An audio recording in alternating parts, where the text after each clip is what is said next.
S is for the S's that have disappeared. H is for Haas, it's changed, my dear. I is for incredible, lots of changes to our edibles. F is freaky cause Mandela effects are all the buzz. And T is for time that's running fast.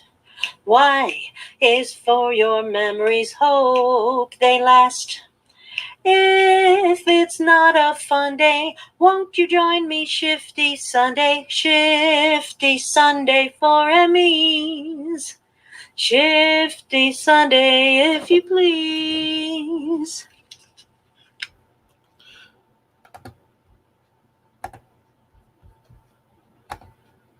Hello, everybody. Hebro77 here, your host for Shifty Sunday tonight, and welcome everybody to Shifty Sunday. We have Raven Hawk, Armor Up, and Sagittariusly Speaking. Try to calm down. You sound way too excited, brother. Yeah, I'd say that was probably your least enthusiastic intro ever. I think I'm going to take a nap. I didn't get my I bomb. need to just I don't even want to start the show under. Start over. You're going to have to do that over again. Start over. Do over.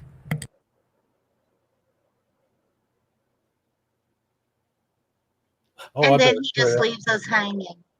What is up with you tonight, Hebrew? Oh, I don't know. Oh, I better put that back in the screen. You had coffee. Yeah, you don't have to play the song, but man, you got to do the Hebrew 77 over again, man. I almost feel like I'm at the like I don't know, at the Oscars. Yeah, at the Oscars. That's the anti-Hebrew right there. Yeah, anti-Hebrew. You get behind me, anti-Hebrew. That ain't right. You bring the real Hebrew back. Yeah, that's like Bizarro Hebrew or something. Yeah, Faker. Remember He-Man? Yeah.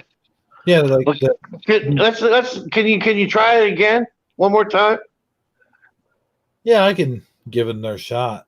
Oh, let's end the broadcast and start all over. No. All right. We'll be right back, people. It took us 25 minutes to get here.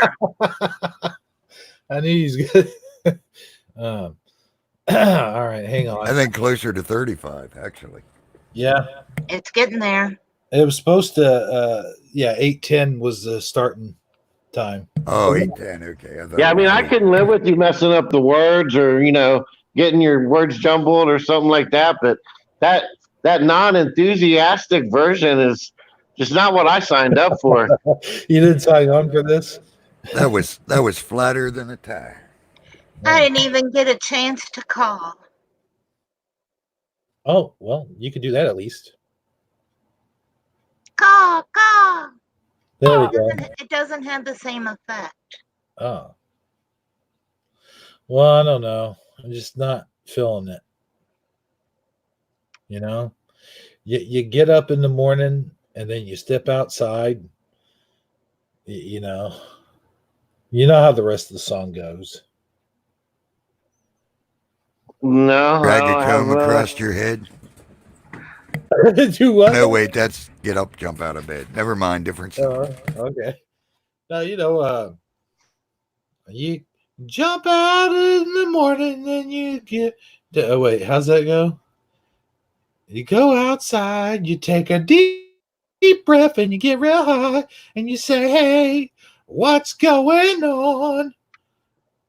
That's Four Non-Blondes. I love that song, but not your version. I said, hey, hey, hey, hey, hey, hey. Oh, please. I said, hey, what's going on? Okay, I'm done. Well, yeah, you definitely need that. Now, I think you could nail it now. You've hyped yourself up. Let's hear it. Let's hear Hebrew 70. Go ahead. Hello, everybody. Hebrew77 here, the host that steals your toast. And tonight on Shifty Sunday, we have Raven Hawk, Armor Up, and Sagittariusly Speaking. Well, hello, everybody. That sounds better. That's more like it. Yeah, mucho grande improvo. What's that again? I don't speak Spanish. I can't understand that. I don't I know. wasn't speaking Spanish. I was speaking Sagittariusly. Oh, you were Sagittariusly speaking. Yes. Okay. Well, that makes sense. Rosa A said her and the kids are watching Scooby Doo. That's got to be better than this, guaranteed. Just saying, Rutro. Well, I'm sure there's some mysteries out there that we could solve. I'll be Scooby Doo if that's all right. That's okay. Yeah, I'll be Shaggy, and together we can get to the bottom of a submarine sandwich. Sure. Make a big long. No, wait, that means I got to be the jock guy thing. I didn't like him. I don't want to be. And I'm not going to be Zelda or the other one. Sorry. No way. Oh. We'll just all be Scooby Doo. Shaggy Yeah. can be Shaggy, and just bring extra Scooby snacks, and we'll get it done. Sounds good to me. I could even go so far as to be Scrappy Doo. I always thought it would be cool to yell, "Puppy power!" Well done.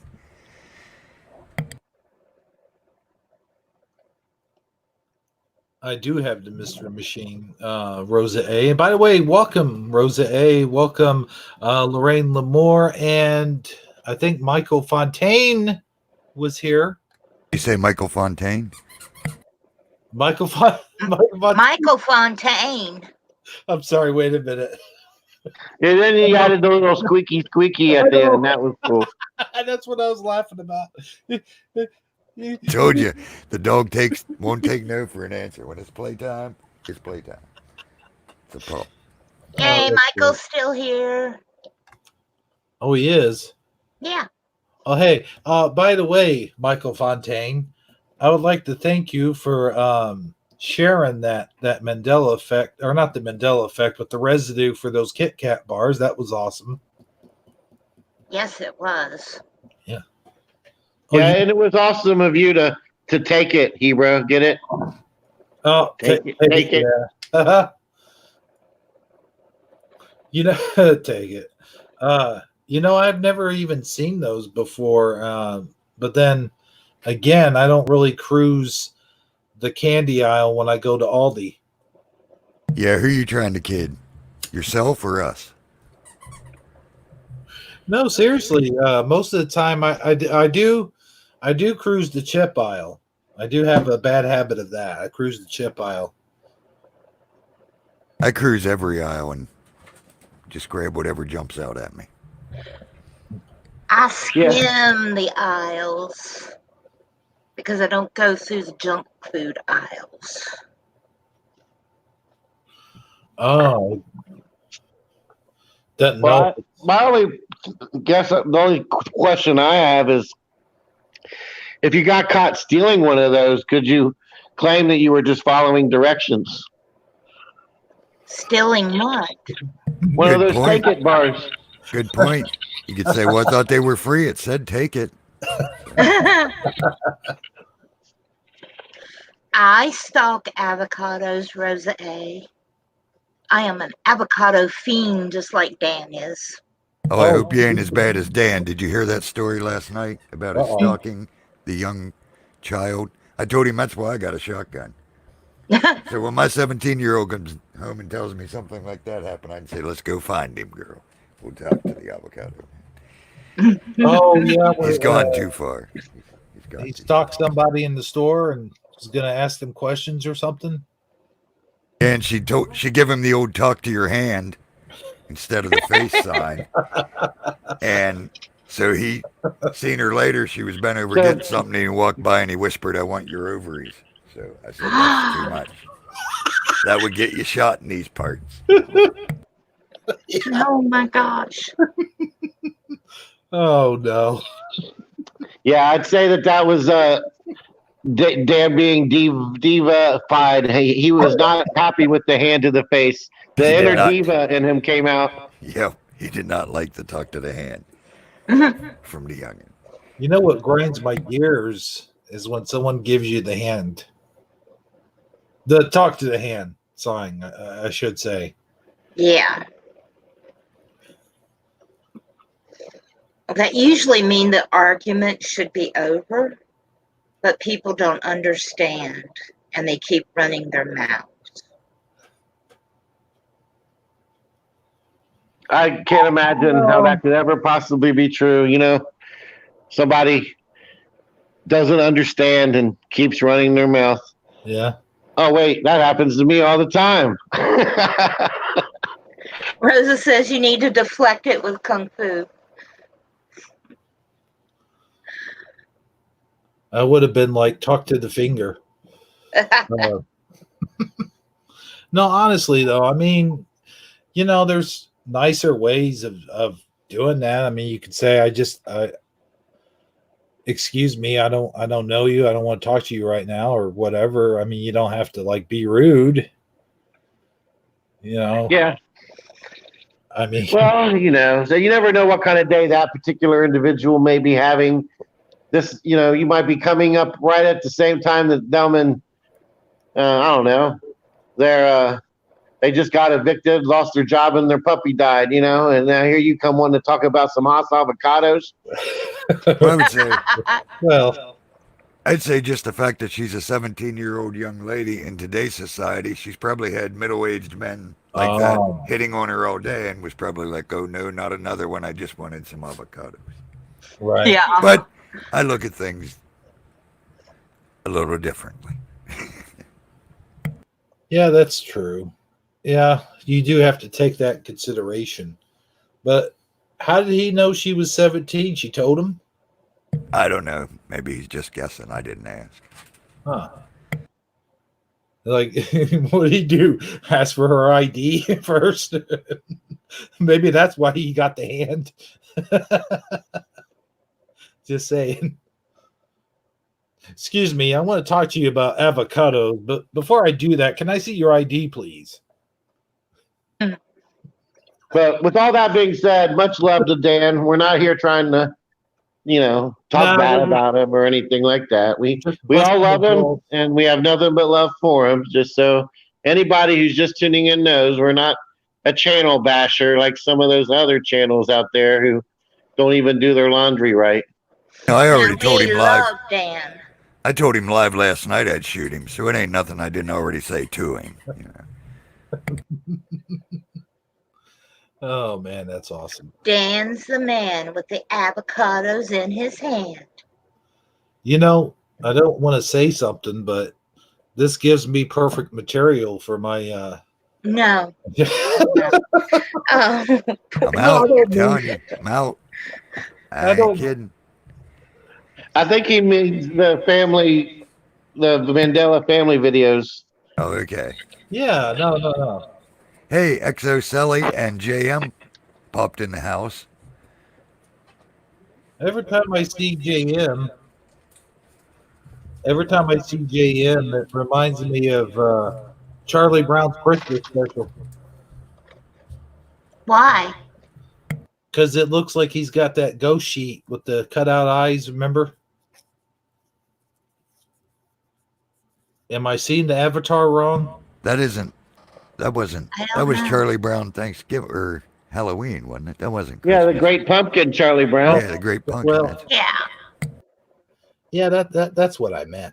Oh, you know what?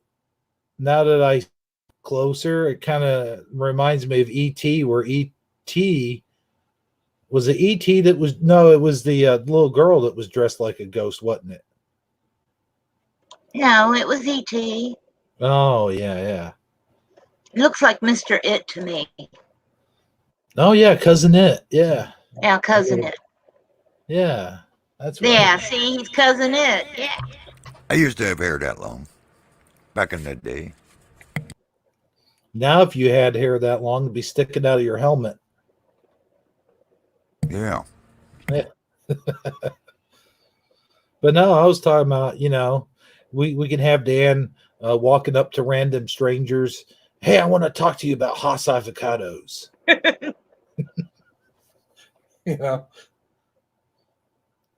He Well, did have some awesome Haas residue, though. That was quite impressive.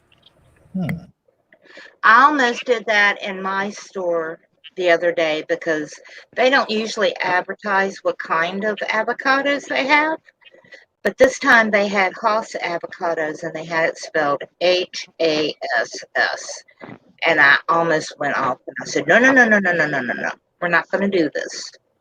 So I kept my mouth shut. You didn't want them to give you the hand, huh? I just knew that they would say it's spelled right.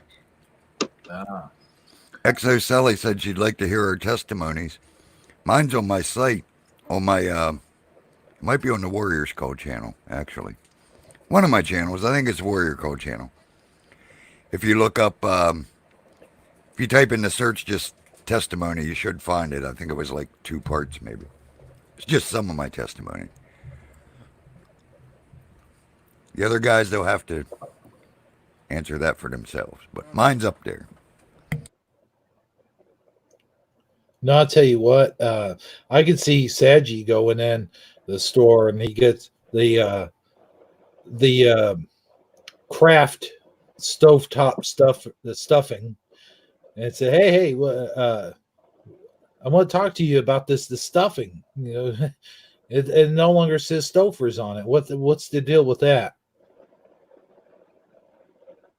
You ever do that? You ever go up to go into a store and ask them if they have stovetop stuffing?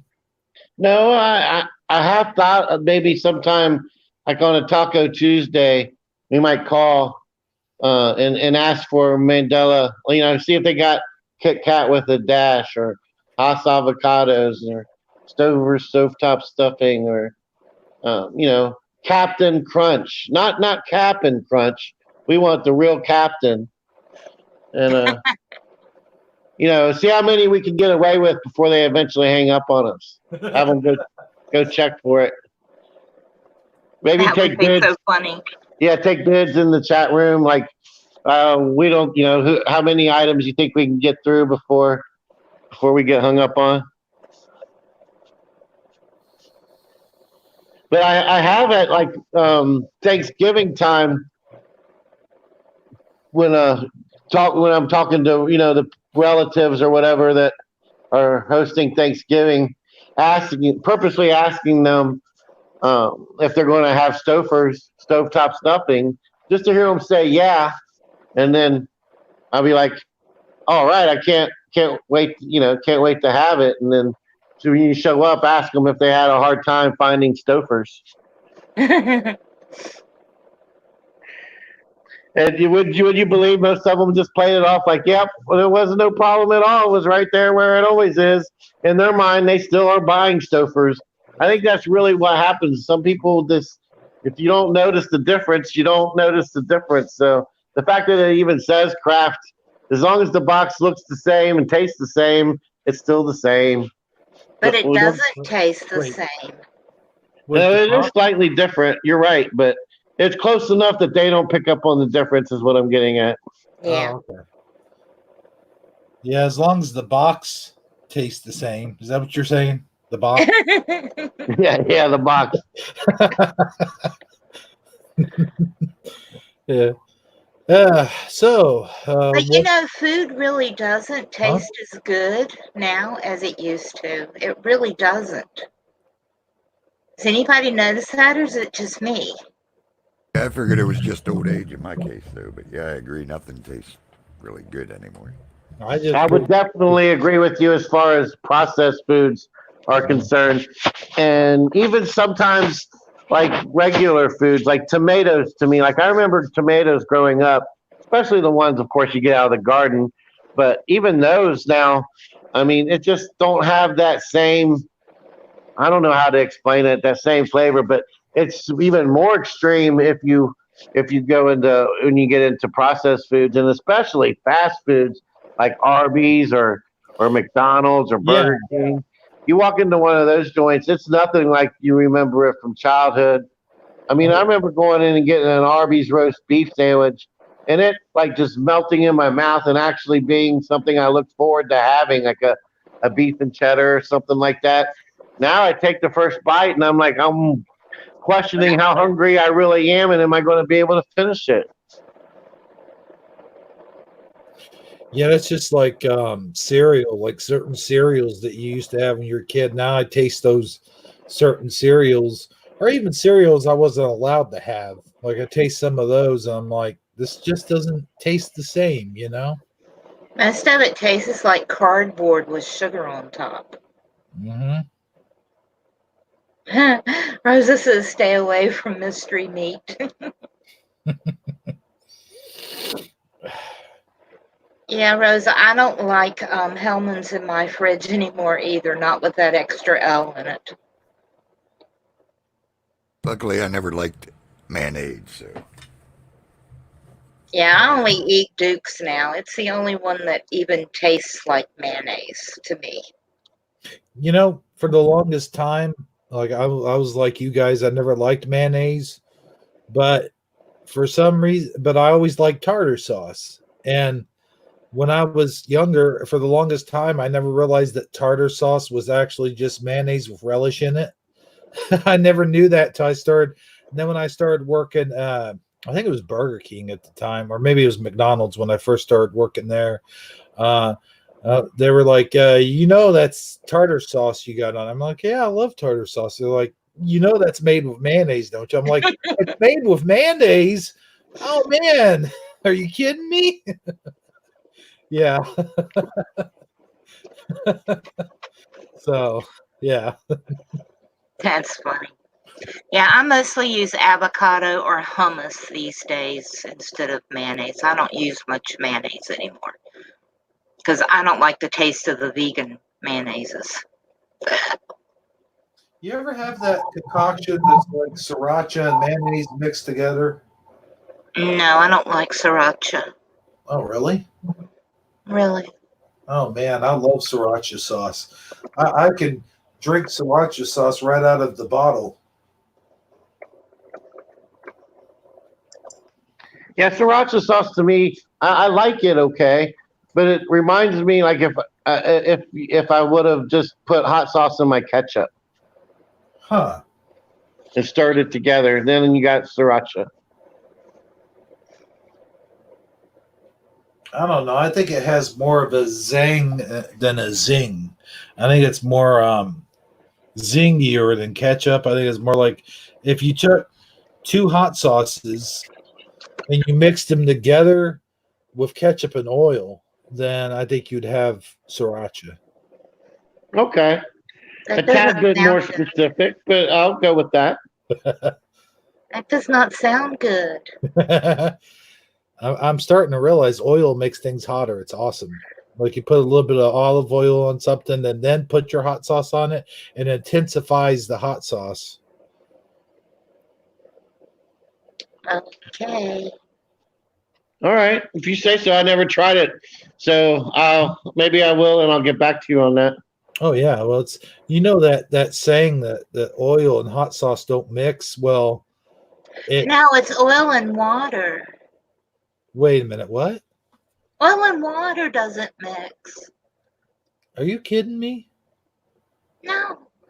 Oh no, I'm just kidding. I knew that, but no, I don't know. You know what? I'm not sure which way to go on that one. Possibly he did already know that, or possibly he was just messing with me. But I like oil. Like I think if you take like oil and vinegar, and then add hot sauce to those two combined items, it intensifies the hotness of the hot sauce. I think you're all over the place. Oh no! I'll prove it. Watch. Oh wait, you can't. Never mind. Um, you try it sometime. Try No, like. Why not? because I don't use oil. Oh, okay. Not even But olive oil? you did sound like one of my favorite Shape of the Earth channels. Huh? I'll prove it. Just watch. Oh wait, I can't. Never mind. All right. Hey, Lone Eagle just went live, everyone. You want to check him out? Oh, there you go. Chase our viewers away. Well done as usual. And also, I just wanted to point out that Scarab has a movie night tonight. I think that's around 10 o'clock my time, 11 your guys' time, I do believe. But I think he's going to try to cordially wait till we're over, unless we, go ridiculously late. So Oh, yeah. we'll see how it goes. You never know. He might even pop in here tonight if we haven't ran him off already. Well, here's the thing. I don't think we have enough material to go 3 hours. And We also, never do, but somehow we manage. that seems to be the case every time. I kind of wish we could got the phone calls going, darn it. But I know that whole system is all screwy McLuey, so. Well, if I remember correctly, I wrote down something here. Let me get my notes. Right here. Yep. I wrote this down. You remember what I wrote down, Hebrew? No. Phone calls are always an option. Oh, you actually wrote that down, huh? Yeah. So, just saying. I tell you what's good is like mushroom soup, right? It's very versatile. Mushroom soup can go on anything as far as I'm concerned. It makes a good gravy. Yes, it does. Yes. I like to take a baked potato and I make my own mushroom soup. I make it with almond milk. No judgment, please. And I like to take that and put it over my baked potatoes. It is so good. What was the last thing you said? Almond milk. And after that? Oh, I make my own mushroom soup with almond milk. But And then then you put it. No, yeah, go ahead. I pour it over my baked potatoes. Uh-huh. Yeah, it's good. I heard something about judgment peas or what'd you say? Oh, I said no judgment on me making my own Oh, I thought, with okay. almond milk. Judgment peas. That's I'm like, there's the thing called judgment peas? No, I said no judgment. Why don't so if there were a thing called judgment peas, you wouldn't want those. Now I understand. Okay. I'll tell you what. Wait, I want to ask Armour. Armour, have you ever tried judgment peas? I don't like judgment peas, split peas, or any other kind of peas. There won't be any call-ins tonight, CJ. Sorry, hon. No, well, you know what? Call the phone lines are always an option, right, Hebrew? Well, that's what you wrote down. I don't know if it's true or not. Well, you're the one who said it. I know. But you know what food looks at me like it's judging me though? You talking about judgment peas? How about judgment ham? Like pig, like a whole pig's head. Like a pig will look at you and stare at you like, "Don't eat me." You know, they always judge you. You shouldn't eat baby pigs. Baby pigs? They're all babies. How are they all? They're not all babies. Yes, they are. How are they babies? Their mamas still think they're babies. Yep, you're always still a baby to your mama. Oh yeah, that's well. You remember what we were talking about the other night? We were talking about you asked me if I've ever been to a pig roast with the pig having the apple sticking out of its mouth, and you know what? I've never been to one of those. I would love to go to one of those, man. I think that would be awesome. Why isn't I? You never been to a pig roast? That's crazy. We have I one know, all right? the time. Yeah, not one that's got its apple in its mouth and tied to a stick. I've never been there. Oh, y'all gonna make me cry. Can you imagine like you're going to your family pig roast, right? you're bringing your significant other, who everybody in the family knows that she's vegan, right? And you're walking up on the pig with the big old apple in its mouth on a stick, and your cousin Larry pulls out the pulls the apple off the stick and hands it to your significant other. Here, we cooked this for you. This is vegan. Oh, y'all are so bad. Yeah. Y'all are really, really mean. Was that in bad taste? Very bad taste. I think they taste good, but I digress. No, Right, CJ. Think about being cooked on a spit with an apple in your mouth. See how you like it. Well, that'd make you a cannibal, and that's sort of sick. But CJ and Rain in the Plains in the house.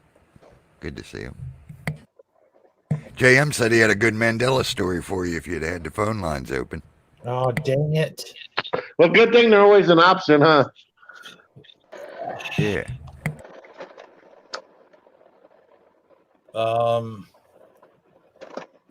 Give me 1 minute. I'll be right back. All right. Oh, Well, no. while you do that, I'm sure we can come up with something. Talk amongst ourselves.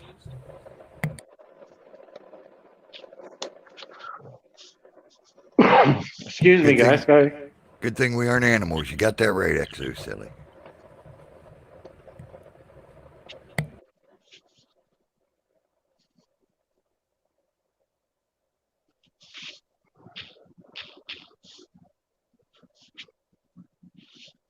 And nobody talks. Hey, Oiler Greg in the house. Okay, I'm done.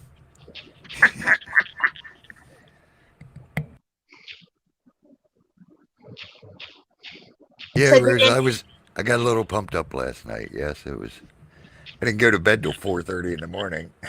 Like, I was wide awake after that one.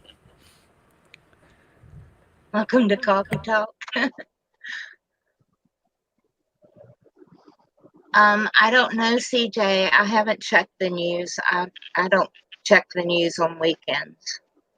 I don't check the news ever, so I have no clue. Well, my good news, that's the only news I check. Uh-oh. I see a pinup. A pin, a what? A pin up? He's got the phone line open. Oh. All right. There you go. Call in with your Mandela effect there, JM. And who else wanted to call in? CJ, I believe. Someone else said about it. All right, cool. There we go. I got the phone lines. If anybody wants to call in and share a story, I hope that's the right number up there. I don't know. Did you go to bed before it was over, CJ? Because I said what I thought about what Paul was saying last night, right at the end of the show. I don't get into the fear-mongering stuff. Mm-hmm. I think it's, like I said in the show, I think it's all but half blasphemous to try to tell people to prepare. I don't know. I look at things different. Father told me, don't worry about tomorrow. He got me covered. If I'm doing his will, ain't nothing can stop me. So, to me, it's, if someone tells you you better stock up on water, I find that almost blasphemous to me because I'll trust the dude that invented it. You know what I'm saying? I mean, Father invented water. I'm sure if I need to drink. And he told me also, even if I drink poison, that won't hurt me. So, I don't know. But if you go back and just watch the last, 5 minutes of the show, you'll hear exactly what I thought about what was being said last night. Spirit had me pumped. Like I said, I was up for over an hour after that. Talking with Dan, trying to... Did you see the comment I typed in there after you said what you needed to say, Armor?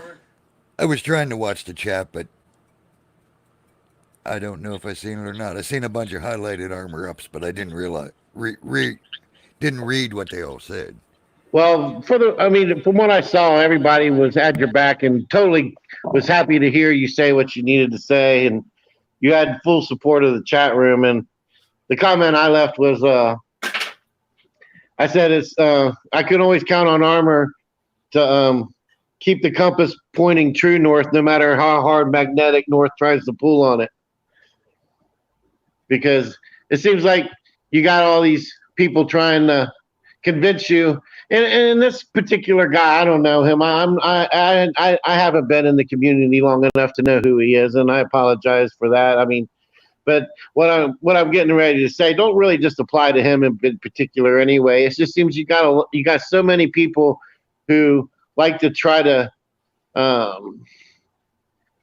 I don't know. It's almost like you come to YouTube just to get away from, that mainstream media mentality, that fear porn, I guess, for lack of a better word, that they like to call it. And I don't know. And then you have somebody come on a broadcast and try to indoctrinate us into all that. I mean, it really does seem like he was in the mainstream media flavor of the month club, because he had every single story that I think is flashed across the bottom of a CNN, a MSNBC, or CBS screen saying breaking news. I mean, he had them all covered. You would have thought his name was Dan Shepard, or something like that. Yeah, but anyway, it was just. And the chat really wasn't feeling it. I mean, I could just tell. I mean, the longer he talked, the more it just wasn't. It wasn't what we were there to hear. But that's the right number. But anyway, I'm ranting at this point. It was just nice at the end to hear you set things straight. Is what I'm trying to say. Well, for the record, it wasn't me, but cool. Well, even if it wasn't you, it sounded just like you. Yeah. But I know what you're saying. I know what you're saying. Well, that's weird. I just got a message from JM saying that it said it was out of his calling area. I've got the number. I just double checked. I've got the right number up there. So what the heck's going on with that? That's weird. Yeah, I've never heard of that before. I mean, it's. Sometimes if you get that message, you might type the 1 before the 720. Sometimes that makes a difference. But if you're calling from a landline, it would be long distance, maybe. I'm not sure. With it being a different area code than wherever he's at. That shouldn't matter if it's going through Uber conference, though, I wouldn't think. Because I don't ever press 1 before the 7. And I'm long distance from Texas when I'm calling Dan's show. Yeah, I don't know. I'm just throwing theories out there. Yeah, and he's in America. I mean, it makes absolutely no sense. I mean, it should work fine. You guys want me to try calling it, see if it works? I mean, yeah, that'd be good, but okay, go ahead. All right, tell me the number when I get set up. Oh wait, when I hit dial, I'm not going to be able to hear you. Never mind. What do you mean? I have to write down the number. Hold on, or maybe I can memorize it long enough. Here's what I'll do. I'll take a screenshot. Because you have to. Okay, yeah. Because you're on your phone. Yeah.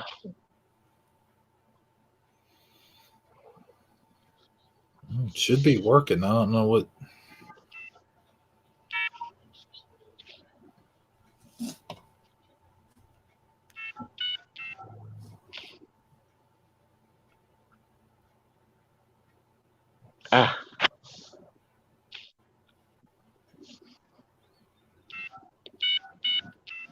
I got 720-835-5632. Mm-hmm. All right. I might lose. I might fall out of the room, guys. Okay. The number you are dialing is not included in your Metro PCS rate plan. To call this number, please add the Select Shared Calling service. To do so, please dial 611 from your handset, or you can visit a Metro PCS store. Thank you. Well, that's weird. Wow. Could you guys hear that? Mm-hmm. It did Hello? come back on and said I had a weak HD connection. Let me check something. Let me try. I'm going to hang up and then I'll start the conference over again. And let's see if that works. There's the conference. I ended it. Well, dang it. It won't end. I'm trying to end it. Oh, we lost Saji. Oh, no. Saji's gone forever. Oh, man. Wait, what's all this? I'm getting a bunch of messages here. What's going on? Are we dying? I don't know. We're still on.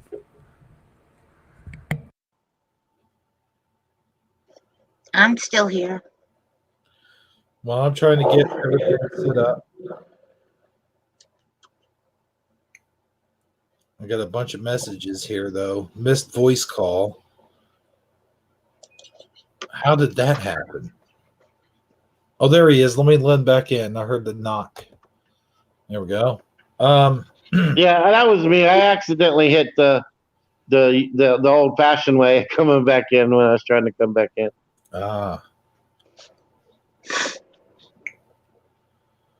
Let me try that again.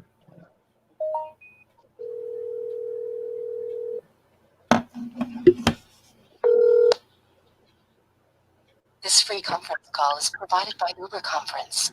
You are the first participant on this Uber conference. Please hold while we wait for the others to join. Okay, let's see what that does. That should get the calls going. All right, JM, give it another whirl. See what happens.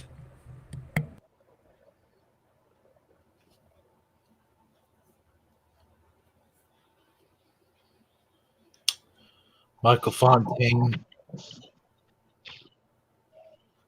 So I was listening to the radio station the other day on my way home, and they were talking about the prize package that's included with when someone wins an Oscar. They don't just get the little statue that's the Oscar. They also get like a gift bag with more than $100,000 worth of prizes, you might say. And one of the some of the items in here are kind of strange, you might say, for lack of a better word. I'm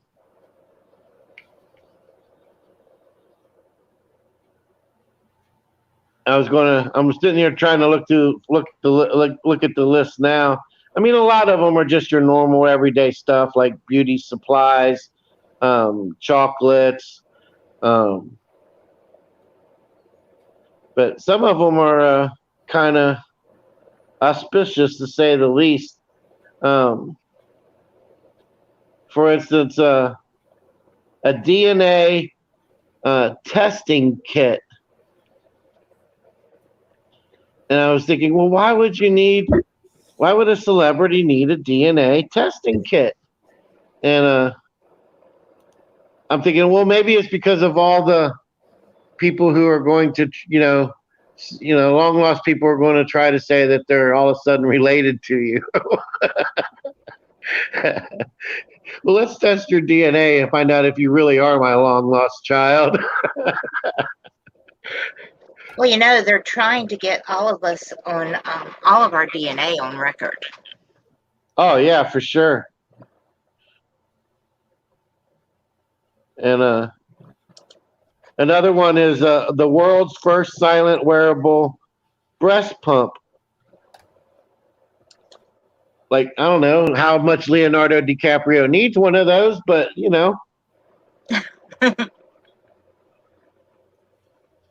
a unisex all natural hair inhibiting lotion. What is hair inhibiting? Does that mean you don't get any hair there? I don't know. Well, inhibiting would mean it would stop the growth. It would. Okay.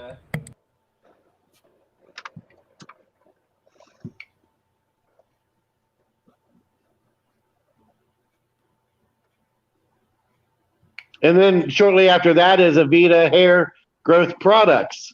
So I guess you know, depending on what role you have, you might need to be bald for a little while, and then you want to get that hair growing back up again. On a Uber conference. Please hold while we wait for the others to join.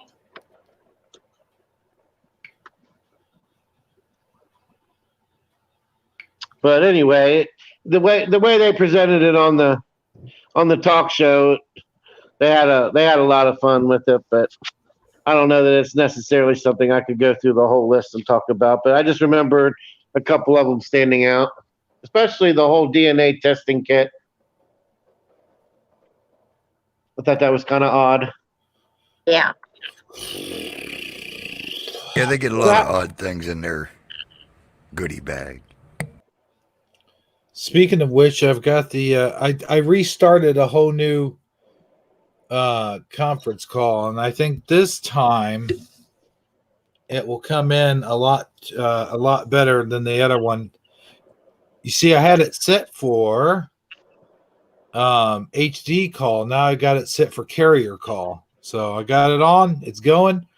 Anybody wants to call in? Numbers there on the screen, and call away. All right. Well, first of all, before we go any further, I want to thank you for taking the time and effort. I know that's not something you particularly enjoy doing, especially when we're live on the show, trying to have to figure that kind of stuff out, Hero. So thank you. Well, no problem. So I knew that the celebrities got gift baskets backstage. I mean, that's an obvious thing. I mean, who doesn't know that? Besides getting the statue guy, but it's an interesting thing that you would bring it up about the breast pump. Like, what the hell? What? Why would that be included? That don't make sense. Oh yeah, the list is really, really kind of crazy. Some of the items you would never think in a million years would be on there, but they're in there. I think it would be fun to do. Maybe would be to come up with like a list of random items, and then have chat guess: is this in the package or not in the package? It must be a really slow night. Yeah, when you're down to doing that. But something about the Oscars real quick, and I think I might have mixed the two up. But the other day, I was having some sort of I don't know what you would call it, if you call it a flashback or a brain contusion or whatever. But I could have swore the Oscars. You probably stubbed your toe, but go ahead. I could have swore that the Oscars took place in the summertime, as when I could have swore they took place, but apparently they take place during the wintertime. And I was not, I have a distinct memory of the Oscars taking place summertime. But I'm not saying this is a Mandela effect. I'm saying like maybe the Academy Awards take place during the summertime and the Oscars take place during the wintertime. So I don't know. There's a lot of those award shows going on, so I don't know. Well, for the most part, they either all of these major like ceremonies and things of that nature, they usually either take place during the fall or the equinox or the spring equinox. So it's one or the other. Very rarely do they take place either in the summer, you know, the height of summer or the height of winter. For what I guess it just has something to do with the old time, you know, tradition, you know, ancient teachings or cult ritual type deals. They have more energy during equinoxes for some reason. I'm not sure why. It's got to be if it's Hollywood, it's got to be a cult thing, you know.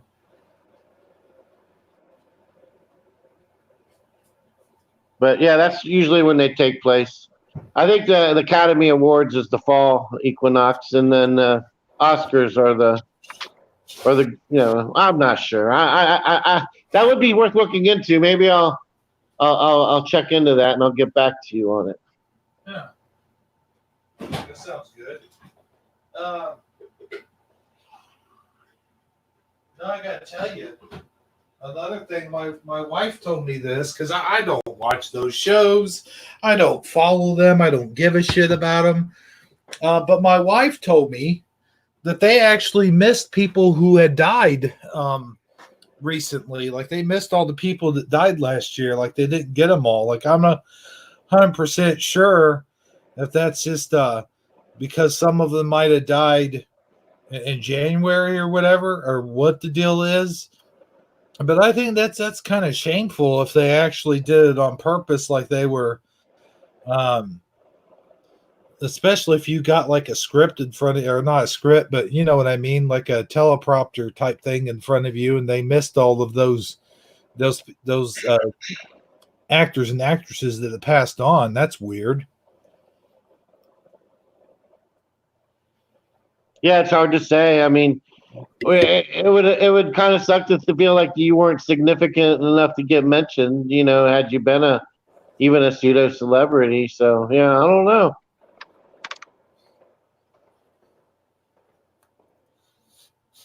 Anybody got any thoughts on those? No, I don't like the Oscars. Aha. Nope. Uh huh. I ain't into idol worship. They give their gold idols to. Yeah, nah. No thoughts. Yeah. I don't watch any of those award shows like that because I think that's vanity, and I'm not interested in that kind of thing. I never did like the Oscars or the Golden Globes or the stupid Academy Award. Emmys and all that crap. The But Emmys. That's what I was thinking of. The Emmys. Um, but I did used to watch the MTV Movie Awards back in the day when they were fresh and popular because I did like watching those because those were the ones that picked movies for being good movies, not for arbitrary reasons. Like they're just picking because it's artsy and it's nice. It has good colors to it, and oh look at this. Oh, it's got award winning songs in the movie, and oh it's so tear jerking and blah blah blah. Like yuck. Give me a Well, break. whether they pick their winners for good reasons or bad reasons, they're still just feeding pride and vanity. So yeah, and I have to admit, I never got much into the Well, red carpet events either. But I remember being younger and in my 20s, early 30s, and I sometimes got caught up in the MTV um, award shows simply because those were artists, because the music artists is what I was into, and I was really into music, and I just really, I mean, I was just really caught up in that whole, in the whole, in all of it. I was just caught up in it. So, but as you grow up and I mean, I couldn't, I mean, I'd turn on the radio now and whoever the top 20 artists are, I wouldn't be able to name a single one of them. I probably could, whoever's in the top 40 right now, I bet you I couldn't name more than two of them. And if I got two of them right, it would just be by pure luck. I would rather see. Here's what I would rather see. Okay, I know that those stuff's all for vanity and blah blah blah and yada yada yada, but who cares? I'd like to see the people behind the scenes, the people that are actually doing the hard work of setting up stages and setting up, building those elaborate freaking backlots and stuff like that, and the ones that actually put their blood, sweat, and tears into it, like the animators and the technicians and the lighting people. I think those people are the ones that should be getting recognized for their hard work. I mean, Well, not they do. If you stick around when everybody else gets up and leaves, their name will scroll up on the screen for like a second and a half. yeah, second and a half, right? well, you want to recognize them for their hard work, then why don't we recognize daycare center teachers, child care workers? You First know what I'm saying? What makes responders. them, yeah, first responders? Why are these people so special? Exactly. Very, very point well taken. Yeah, that should be where like up at City Hall. That's where the real award show should be happening. Who had the Yeah. Who had the most 911 calls? Saved the most lives? What firefighter, pulled the most people out of a house and kept them from dying? I would like to see them get an award. Yeah. That's very true. And, I think a lot of those, what you call them unsung heroes because they're unsung. No one sings about them. And yeah, you're right. They should get recognized for it. But I think even if they were recognized for it, they wouldn't accept it. It's like, I'm just doing what I'm supposed to do, or I'm just doing it because it's the right thing to do is what I should say. I didn't mean to say it that way, but and that's what's good about them is they go into burning buildings and they don't think about their own lives. They put their selfless what am I trying to say here? They put their own lives before others. They don't even think about it. They just go in there and do the right thing, what's supposed to be done. I think that's awesome. And you're right. Yeah, I totally agree. The ambulance workers and the firefighters and it's a policeman, but all of those first responders. They'd rather do their award show and sit there and applaud convicted and accused pedophiles, women traffickers, Satan worshipers. Yeah. A little upside down and backwards.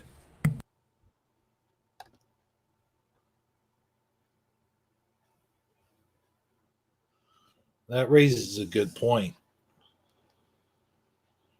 Another good point is I'm not getting any calls, so I don't know. I don't even know if this thing's working. Saji, would you like to be the guinea pig one more time and just try it, just see if it's working? Yeah, sure, I'll do that. I have to leave. I'll be right back. All right, cool.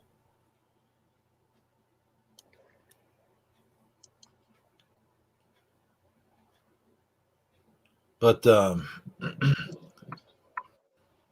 so what's going on? What's going on out there, Armor, in your neck of the woods? Oh, not much. Same old, same old. Winter. Gray, cold.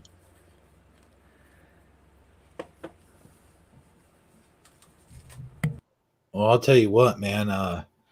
Way it's been over here where I'm at, it's been below 20 degrees. But today we caught a break. It was 50 today, and I think it's going to get up to like 53 tomorrow. But the last week or so, like last week and the last weekend, it was below the 20. It's freezing cold, and then it jump. And I don't know about you guys, but whenever there's a weather jump where I'm at, I get these severe sinus headaches, and then I have to lay down for a while and sleep it off because, man, it's terrible when that weather changes drastically. Yeah, I don't know. Me and my wife was talking about this, how anyone can think the weather's natural anymore because, like you said, it'll go from all but 60 one day here, and the next day it's in the teens. And then the next day it's 40, and the next day it's... Yeah, the weather's just totally insane anymore. Yeah, and when it doesn't stay cold enough, then the germs in the air can't die. And that's why people get sick over and over again lately in the winter. Yeah, plus around here, a lot of the wife's flowers are already coming up out of the ground. I mean, if we get a cold spell, it's going to mess up all kind of things this year as far as plants and growing season. Oh, yeah. Yeah, I'll tell you what. That's another thing. Is like you said, man, it just goes from cold to hot to cold. That messes up the ecosystem. I mean, that messes up the whole ecosystem in general. I mean, plants, bugs. That you get more bugs, if you don't have the cold killing off all the disgusting cockroaches and stuff, and then they never die. Well, do they? They're going to survive everything. If we had a nuclear bomb dropped on us, only the cockroaches would survive. That's a good point. And then in like 100 years, this whole planet will be ruled by giant cockroaches, and anything else that comes along will just be slimed by those nasty creatures. That's my next science fiction book, by the way. There you go. That sounds like a good one. Not really. Doomsday cockroach. Yeah, and the bearded rhino says, and Twinkies. Oh, yeah. Ripping Twinkies. Oh, God. You ever see Zombieland where the whole thing is like Woody Harrelson's looking for Twinkies? Like he knows there's a Twinkie factory nearby, and I think the whole movie kind of revolves around that. They're all searching for the Twinkies because, of course, that's the last kind of food that would survive a nuclear winter or a zombie apocalypse, you know? I don't do zombie movies. Well, this is more like a jokey No, kind of funny type. doesn't matter. Oh, okay. Yeah, zombie movies are nothing to joke about, man. There's nothing to watch. Did the phone work? I couldn't do it. It says it's not. That phone number is out of my service area or not included in my Metro plan. This is weird. That's so weird. Well, Turn it You off. must have been no messing with calls this settings. week. But I think Okay. it has to do with my phone more than it. Does somebody else have a landline or a way they can try to call it? Well, JM's been trying. He's getting the same thing. It's out of his area. Oh, okay.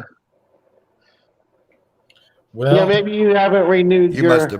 must have messed with settings. I've never messed with the settings. No, well, I guess I'll go in there and look through the settings unless you can get yours going. Can't Well, possibly get mine going. I'd have to fire all the stuff up, and it didn't work. It was giving us an echo. Echo. So I guess I stand corrected when I say that phone calls are always an option. I guess I'll scratch this out. All right. But I appreciate the effort, guys. Hero, thank you. Well, I haven't messed with any of the settings. I mean, it's been the same as it's always been. Well, I thought you said something earlier about HD and line. Or, I don't know what you was messing with. I never even seen whatever you was talking about. Oh, okay, yeah. On the HD setting, it's it's limited calling, but if I switch it to the other one, it's unlimited. And I think that's the only difference, really. But I don't know. I've never had this kind of trouble with it before, and I have used it, before to do this. So, like you said, I don't know what It always gives you the same number, so that's very strange. Well, guys, Well, it is a Shifty Sunday, so that makes sense.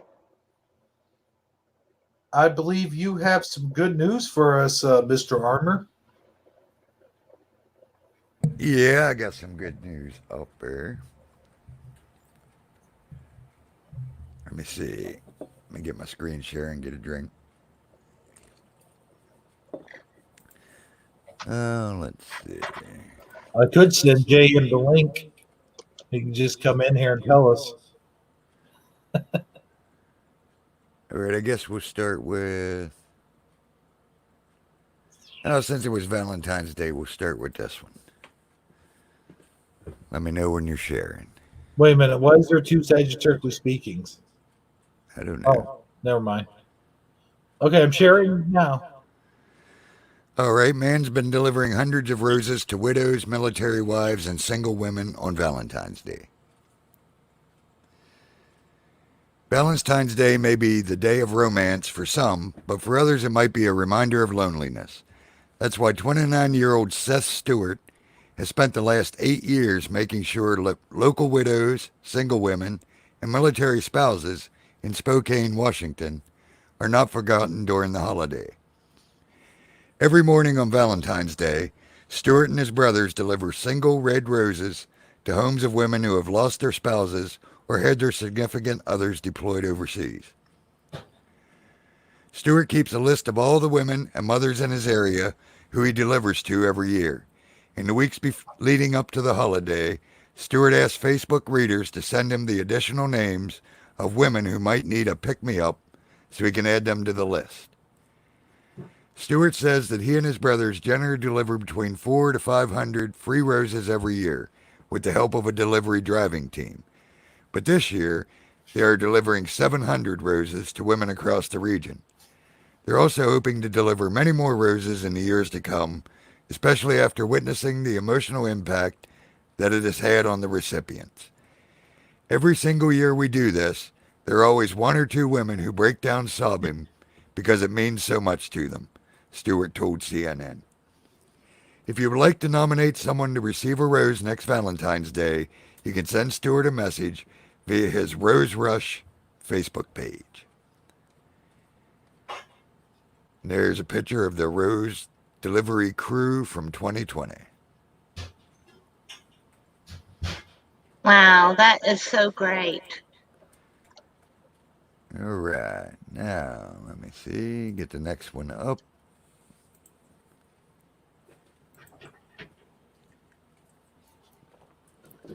We'll go with this one next.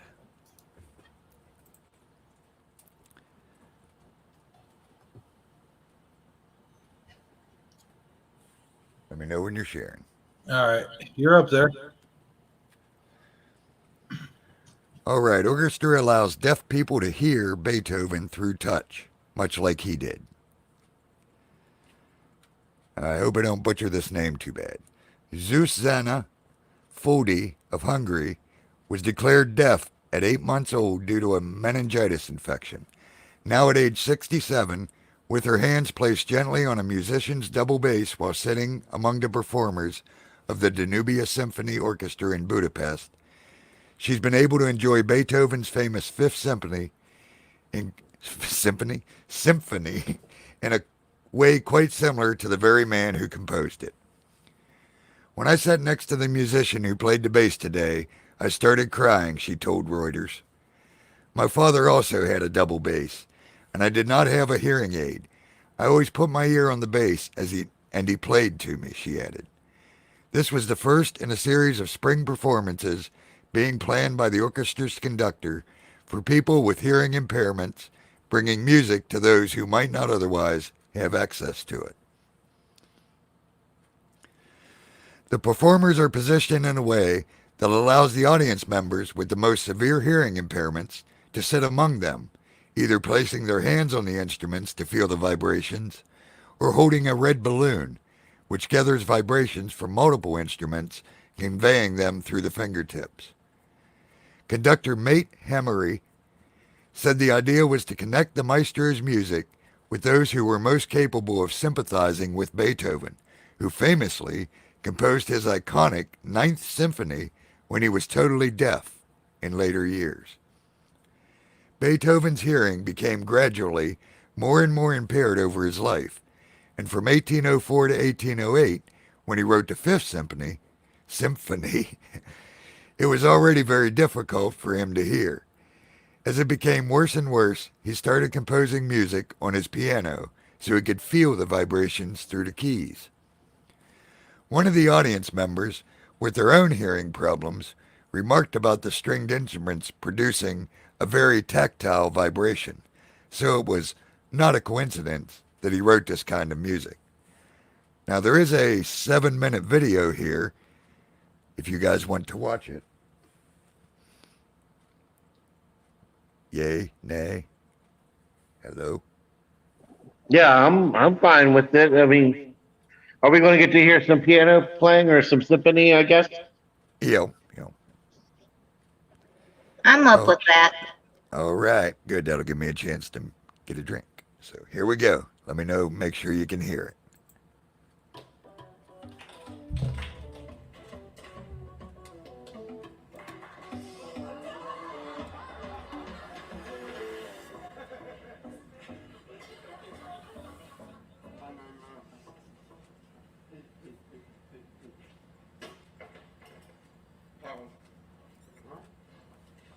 like you, I am deaf.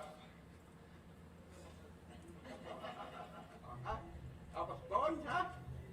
I play the piano, I play the organ, and I worked with MCO for 6 years.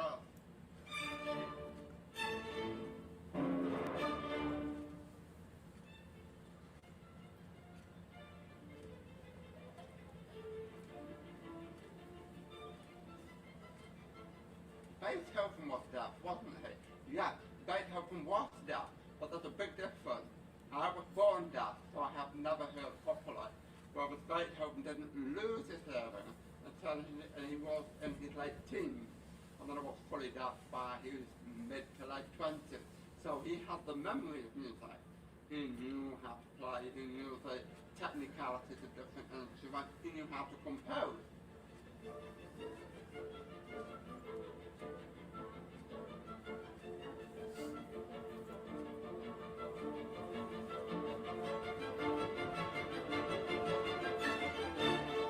The amazing thing about music is that it transcends cultural barriers, it transcends language barriers. It's one of those things that can bring people together. And Beethoven Man is one of those few pieces that across the world has got that ability to unify people, talking about freedom, liberty, and being as one.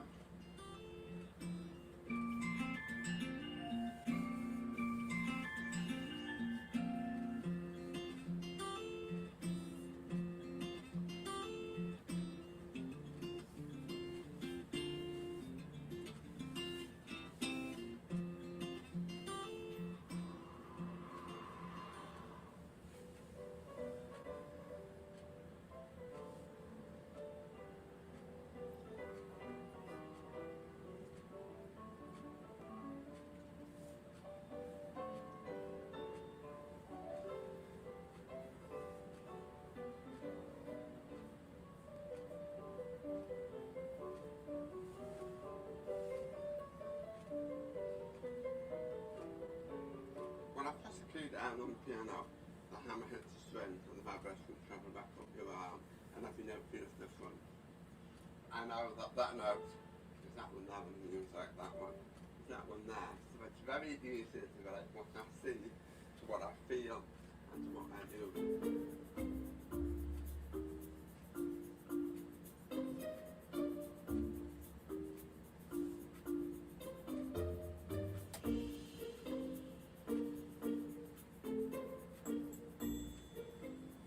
A mí me gusta escuchar música siempre, porque yo sé, mi oreja, a otro lado tiene vibra y otro escucha poquito. Antes cuando era pequeño yo escuchaba y quiero probar la música, ¿sabes? Y me siento emocionado, muchas veces. A veces música triste siempre llora, porque significa emoción, yo tengo. Pues. Being able to hear but then suddenly losing it is a massive thing for anyone, especially when you're a musician and a composer. It's obvious that you become more isolated. Yes, you still have friends, you still have visitors, but deafness has that effect on you. The isolation is the thing that I struggle with most.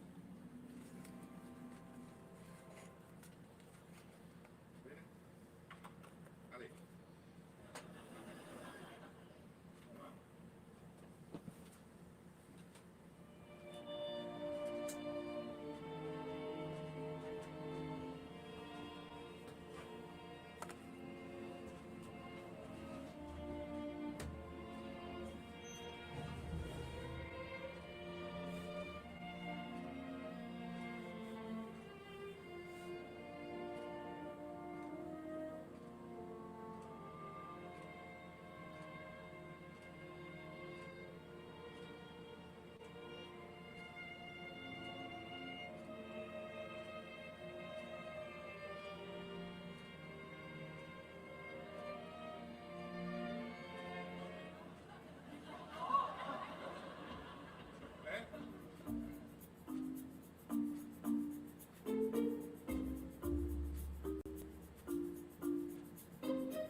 piece to follow. Structurally, key-wise, there's so much new stuff going on. I would love to have been in the audience at the first performance and watched people's reactions.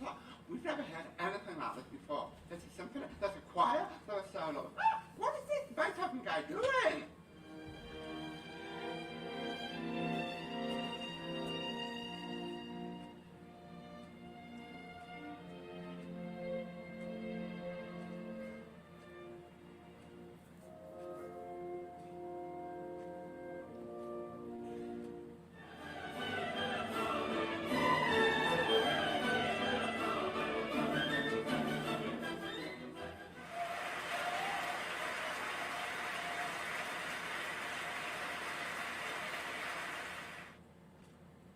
There you go. That's the second one. That was amazing. Yeah, it was. I thought that was a pretty awesome one. All right, we got one more. Let me get it up here. Here we go.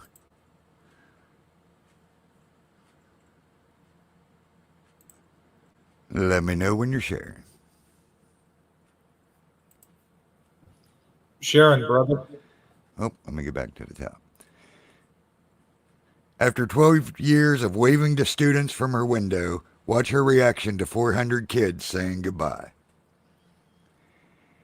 Tinny Davidson has been waving to the children in her town for over a decade, and now that she is finally moving out of her home, the local youngsters made sure to give her a proper send-off. The 88-year-old Canadian woman has been waving to the kids of Comox, British Columbia. No, Comox, I guess it is. Comox, British Columbia, since she and her husband moved into their house back in 2007. Since the couple's home is located near the local high school, they delighted in waving to all the teens who were walking to school, and the teens delighted in waving back. Even after her husband died, Davidson continued the tradition of sitting in front of her window and waving to the kids. In 2016, the youngsters even decided to repay her kindness by giving her dozens of cards and gifts for Valentine's Day. So when the community heard that the waving granny would soon be moving into an assisted living home, more than 400 youngsters gathered in her front yard to say goodbye. As Davidson cried tears of joy, the kids collectively blew her kisses and gave her hugs and waved farewell. All right, we have a video for this one. This one's a short one, so here we go.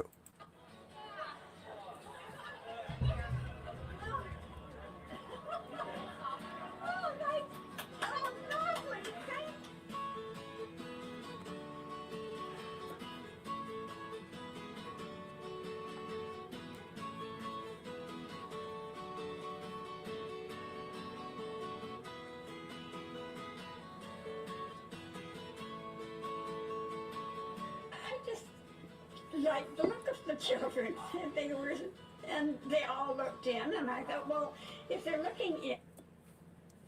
Uh-oh. I don't know what happened there.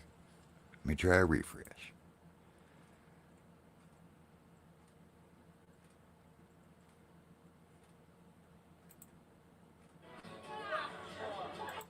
And I thought, well, if they're looking in, I'll wave to them. And that's how it started.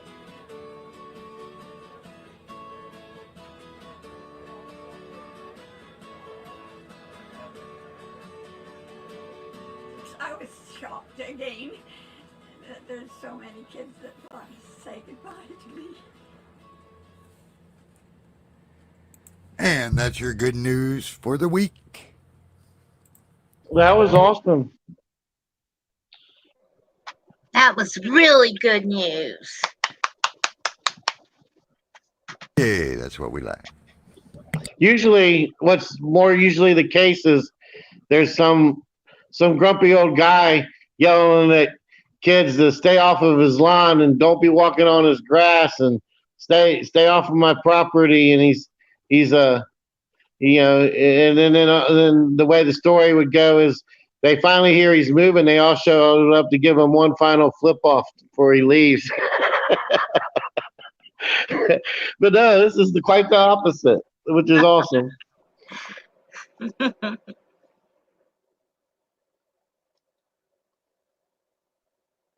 Sorry, I hate the way my mind works, but it just works that way. It's a trippy mind. That's why we like our Sagie. Good point, JM. He said, could you imagine what kind of world this would be if our news told us stories like this more often instead of all the nonsense they do today? Yeah, that's the wrong kind of programming. They don't want to give us that kind of programming. That defeats their whole purpose. I tell you what, it was my sophomore year in high school, and I moved out to a rural part of Indiana where I'd lived in the suburbs of Cincinnati. Most of my, different suburbs of Cincinnati. Most of my grade school and high school, and and I remember when I first moved out there, it was just a small little town. I think our graduating class at the high school was like 300 and something people, where the school I was at before had a graduating class of over 1,000. So it's significantly smaller. And I remember when we were first driving out there, when we first started venturing out, everybody waved. The people in their front yard wave at you as you're driving by. When you go up to the corner market, everybody says hello and wants to know what your name is, or what school you go to, what your parents do. I mean, they personally want to be vested in you and know who you are as a person. And I just thought that was just so. At first, I was kind of weirded out about it because I just wasn't used to that kind of a thing. Everybody cutting their grass would turn their lawnmower off, if you're walking by their property, and walk over and introduce themselves to you, or at the very least wave to you. And it took a little getting used to, but it was a pleasant getting used to, if you know what I mean. And I remember I went back and I got one of my friends, because this was right around the time I had just gotten my driver's license, and I really wasn't allowed to drive all the way back to where we had moved away from. Right away, I had to wait a couple months before my dad would had enough confidence in me to let me drive that far. But he eventually did, and I went and picked up a couple of my friends from my old school, and I was bringing them about to show them my new house and my new digs and whatnot. And as soon as we crossed the border and we got into, like, I don't know, within 5 miles of where I lived, it started happening. And I had a brilliant idea. I was like, yeah, I know I've only lived out here a few months, but I've already gotten to know so many people. You guys are going to believe how many people are going to wave at us as we get closer to my house. And that's exactly what started happening. We started getting waved at left and right. And I was like, I was just, at this point, I'm just making up names. I'm like, yeah, that's Dan Hubbard.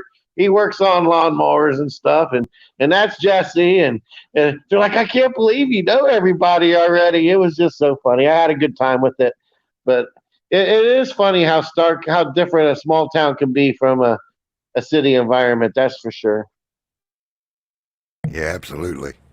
And I've always been a waver. I still wave at everybody. Even driving, I'll just wave at people. Some wave back, some just look at you, some don't do anything. Yeah. A smile and a wave, what the heck?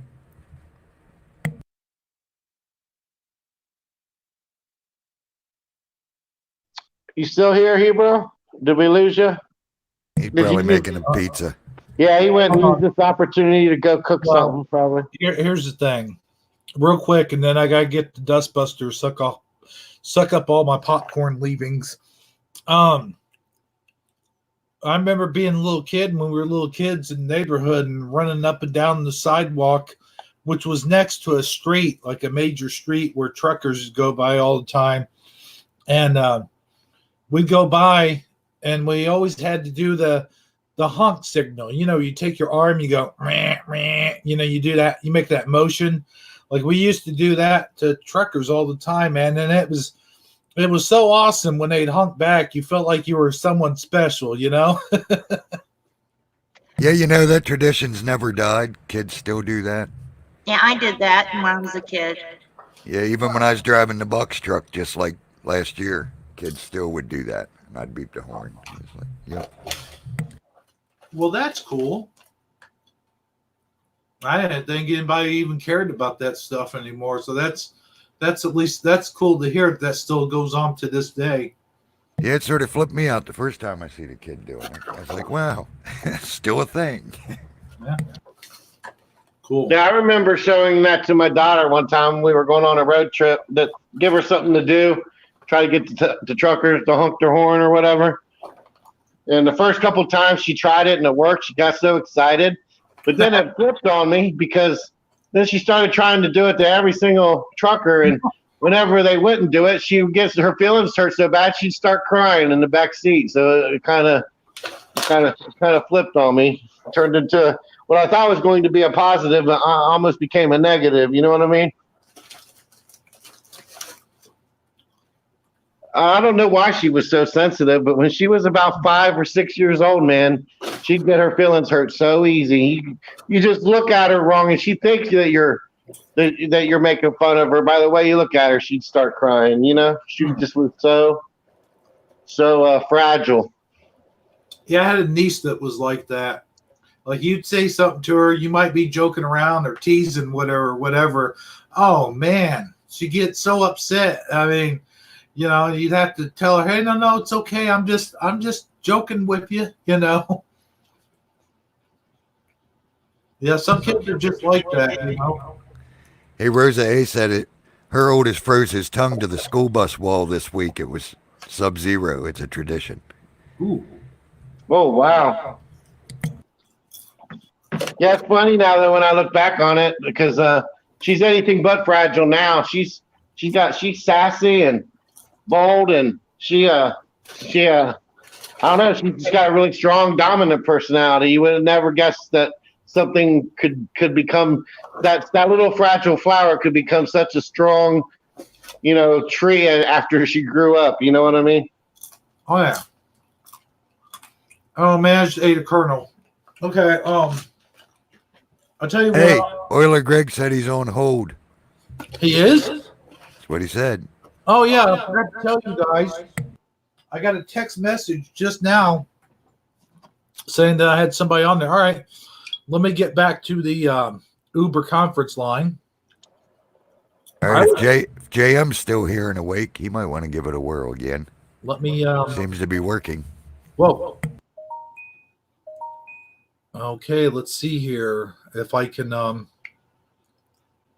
carrier call. We'll do it that way, so there's no. Oh boy, I shouldn't have done it that way. Joining conference now. Oh boy, I should have done it that way. Wait, I can hear myself. Yeah, you got to mute the one. Wait a minute. Is this Oily Greg? Yeah, this is me. Can you hear me? Oh yeah, I can now. Okay, cool. Well, I guess you're on the air. How you doing? Excellent. Just fine. How's everybody doing tonight? Doing good. We're good. Okay, so Yeah, great to hear you. Ready, but y'all were having trouble with the phone, so I thought I'd give you some of what I've got. All right. The Mandela effect is absolutely real. We know that. The best I have is that it's most likely a quantum entanglement, a multidimensional quantum entanglement. It's caused not really a change. We've shifted into other dimensions where we're on a different planet of a different size. The population is different. The distance between cities is different. The total dimension of the Earth has shifted from 35,000 to 24,901. Why has this happened? I don't know why this has happened, but let's look at various possibilities. We have, number one, a matrix. Well, let's eliminate what we can. The sports anomaly means that for the past 6 months, I've been asking and talking to people. God's Armor can tell you we should have some changes in sports. I've been watching sports 50 years. I've seen not one change. I went through game after game. The people who I know who have acknowledged Mandela haven't found one change in a Super Bowl winner or a score or even a sports injury or the length of games. It's ridiculous. There should be some changes. No matter which theory you use, there should be changes, but there's not. So that gives me what I believe is three possibilities. The least likely first, a matrix or simulation with controlled changes. That would be least likely. I've got a list of reasons for that, but I don't have my whole report together. But the control needed for something like that, the computing power needed for something like that is ridiculous. I don't believe we have that kind of control. I don't believe we have that kind of computing power on a quantum computer. I don't. It would be under a bread and circuses circumstance. They don't want us to see that these things are changing, but they are changing. But they can't. The general populace would notice. They would revolt. They would demand explanations, and so it's being protected by somebody. Number two, quantum observational effect. That's where you're looking at a race or whatever, and the race, according to your scientist, is affected by us observing it. Now, how would this affect sports?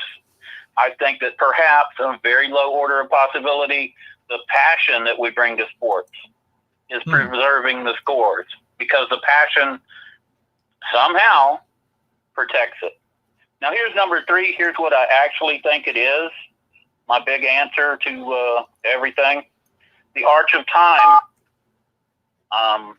God himself, the cornerstone of our religion as Christians, is God doesn't want slaves. God wants you to have freedom of choice.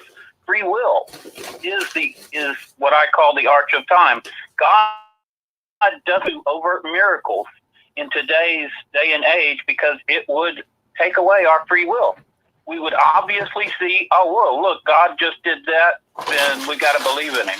He doesn't want that. He doesn't do that. So to preserve free will, he is preserving the sports scores. He is doing the changes on a quantum level. Remember, quantum physics is just a tool. It's just the building blocks of the reality God has created. And so to preserve our free will, God is either protecting these, it could be the other side of the equation, but I prefer to think it's God, and God is allowing a certain very select group of people, including us, to see this as, I think, witnesses, but I don't know why. That's about as far as I've got. I did not write up my full report, but that's the first part. What do y'all guys think? Well, I think that's an interesting thing. That I wonder if that would work for anything else, like something that you dearly love, like for example, Star Wars. For example, maybe that's why I don't see a lot of the changes that everyone sees in Star Wars. Maybe I'm so close to it, I'm actually protecting it for myself. Maybe that's why I don't see it. You know what I'm getting at? I know exactly what you're saying. That would combine. Preliminal has an interesting theory about why some of us are seeing a spherical Earth, and some of us are experiencing a flat Earth. Is because we're living in our own dimensions or realities. I use the word dimension because it's the best I can come up with. Right. But you could call it timelines. My father was in the Korean War. He told me about using the curve of the Earth in his calculations to drop shells. He was in the artillery on the enemy. So I know very well. I've been up in airplanes. I've seen the curve of the Earth. My reality includes a spherical Earth. Now, I can't rule out other people's reality being in a flat Earth because of Preliminal's interesting theory that each one of us has these different realities. And in your reality, It could be, remember, none of these is an absolute answer. It's probably a little bit of each one, and I'm just doing my best to sort it out. But yes, sir, that would fit in with the theory. Your passion for it is preserving it. Mm-hmm. Yeah, that's, you were talking about the whole flat earth thing, curvature. You have a unique perspective of it because you've actually seen it from up above, and you've actually experienced that. So that's another thing right there. Your unique perspective plus your passion for it, for it being that and what your dad told you about the curvature and about dropping the what all did you say about that? I'm sorry. Well, he fought in the Korean War. He was in the artillery. The artillery uses trigonometry calculations, and the trigonometry included the curvature of the Earth. Yeah. So the Earth was curved. And he's been around to Korea. He saw that it was curved. I've been down to Mexico and all over the U.S. I've been up in planes and helicopters. I've seen it. It's curved. I can't say what it is for other people, but I can only give you the report of what I have. I have no reason to lie to you guys. Right.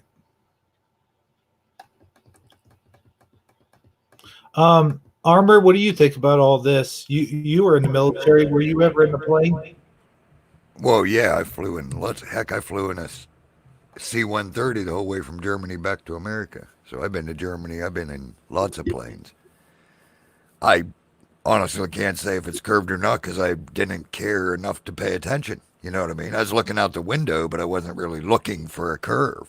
So I ain't going to sit here and say I seen a curve too because I don't know. I didn't care. You know what I mean? I was young. I was more into drinking and things when I was on the plane. So wasn't really looking out to see if there was a curve. Now I do know if, like he says with artillery, that would absolutely, I mean, they're firing artillery shells like miles and miles, you know what I mean? So they would definitely have to calculate, whatever calculation they're using would have to be precise.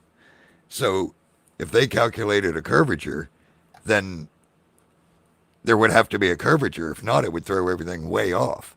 So that alone would say, I mean, I've always been in the middle. I don't believe in flat Earth. I also know we're not spinning around flying through space. Father, we are the center of Father's creation. Everything rotates around us. I've always believed that. Always. I don't go with the flat theory simply because I can't, my own brain, I can't comprehend a northern and southern hemisphere on a flat Earth. It don't work for me. You know what I mean? Why is the southern hemisphere a whole different set of stars? Why is they? So I'm not a flat Earth type person. Personally, I really don't care what shape it is, but I know we're not flying through space, but I think we're more a globe just from the different stars and the different, I mean, water goes a different direction. Everything's different in the southern hemisphere. It's like upside down, which is exactly what it would be on a globe. So I don't know. So when it comes to flat Earth, yeah, that's where I stand, right pretty much in the middle, which is usually the best place to be for everything. Because if you go to one extreme or the other, you're probably not right. I'm just saying. It usually don't work in anything, one extreme or the other. Far left, far right, either way, nothing. I found out long ago the truth always seems to be right in the middle of whatever problem you're looking for an answer for. Just from my personal experience. I wanted to but chime in I just wanted to say real quick before. I was just wondering if Greg could just state the three choices again for the people that might have just come in or didn't hear it. Like the first choice was basically simulation theory. If you could just briefly state the three different ideas. Okay, so the first one is the matrix or simulation with controlled changes. That could be a quantum computer. That could be CERN that's not uncontrolled CERN. What the sports anomaly eliminates is a lot of these scientist types get on here and they talk about gravity waves coming from black holes. They talk about black holes being created by the CERN. They talk about all these, quantum things. I took physics in high school and some in college. I'm not a scientist, but I can muddle my way through it. And they're not taking all the variables into consideration. Their theories absolutely do not work if you have one variable that is unchanging.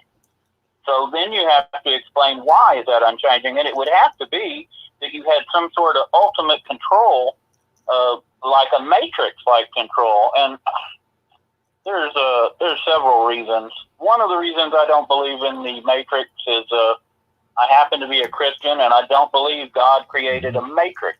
I think He created an actual, real universe, not a simulation. Number two, the computing power necessary to run a multidimensional matrix-type situation, to me, is astronomical. I don't see how it's even possible. And the evidence points to the multidimensional quantum entanglement. All the evidence I've been able to gather. And here's another thing. If this was a matrix situation, we are on to him. We are considered glitches. A matrix would simply remove us from the program. The very fact that we are here discussing it means it is not a matrix, because it would have to have this superfine control. And the superfine control would include eliminating glitches. We are glitches. If this is a matrix, we would be eliminated. Thus, it's not a matrix. Number two, the quantum observational effect, where when you're observing a race and the act of observing the race causes a change. Well, the act of us being so passionate about sports, or like Hebrew was saying about Star Wars, perhaps only in our little, it could be that we're all in these individual dimensions that are somehow linked together, and that our passion for each thing. That I've watched sports for 50 years. Perhaps it's just me, but I know it's not just me, because I've talked to Armor Up, I've talked to my brother, I've talked to everybody I could on all these chats for 6 months, and I haven't come across anybody who's noticed a Super Bowl change, a score changing, anything. It should be changing. If this is a quantum entanglement, a multidimensional quantum entanglement, how in the heck is that not changing? It doesn't make any sense. A lot of this doesn't make sense. But I can tell you, one person, one entity that could do all this is God. And why would God not change sports? Because He doesn't want us to see. He lets us see, because we're the witnesses. But He doesn't want these normals, especially non-Christians, I think, to see the miracle that's going on, because this is nothing less than the greatest miracle of all time that we're being allowed to witness. And God is using quantum physics. Quantum physics is just like a wrench to God. He reaches over, He grabs his wrench, and He's cranking away. However you want to look at it, it's nothing. Scientists don't understand quantum physics. Einstein called it spooky physics. What the part of quantum physics that I'm discussing, he didn't understand it. They do not understand it. They don't have all the data, so they can't understand it. Even when they try, if you have our data and you have a scientific background and you're a Christian, you can sit there and come to the correct solution. I can't see any other solution. I mean, I'm clawing and trying and digging, and I'll keep trying, because whatever I am, I'm made the way God made me, and I'm going to keep trying to get y'all an answer. That's my three. Go ahead. All right, real quick, and then I'll let Sadie take over. Bearded Rhino had a question, and it's a very good point. I didn't even think about that till he brought it up, because I've calculated droppage for rifle shots and stuff, like with a sniper rifle.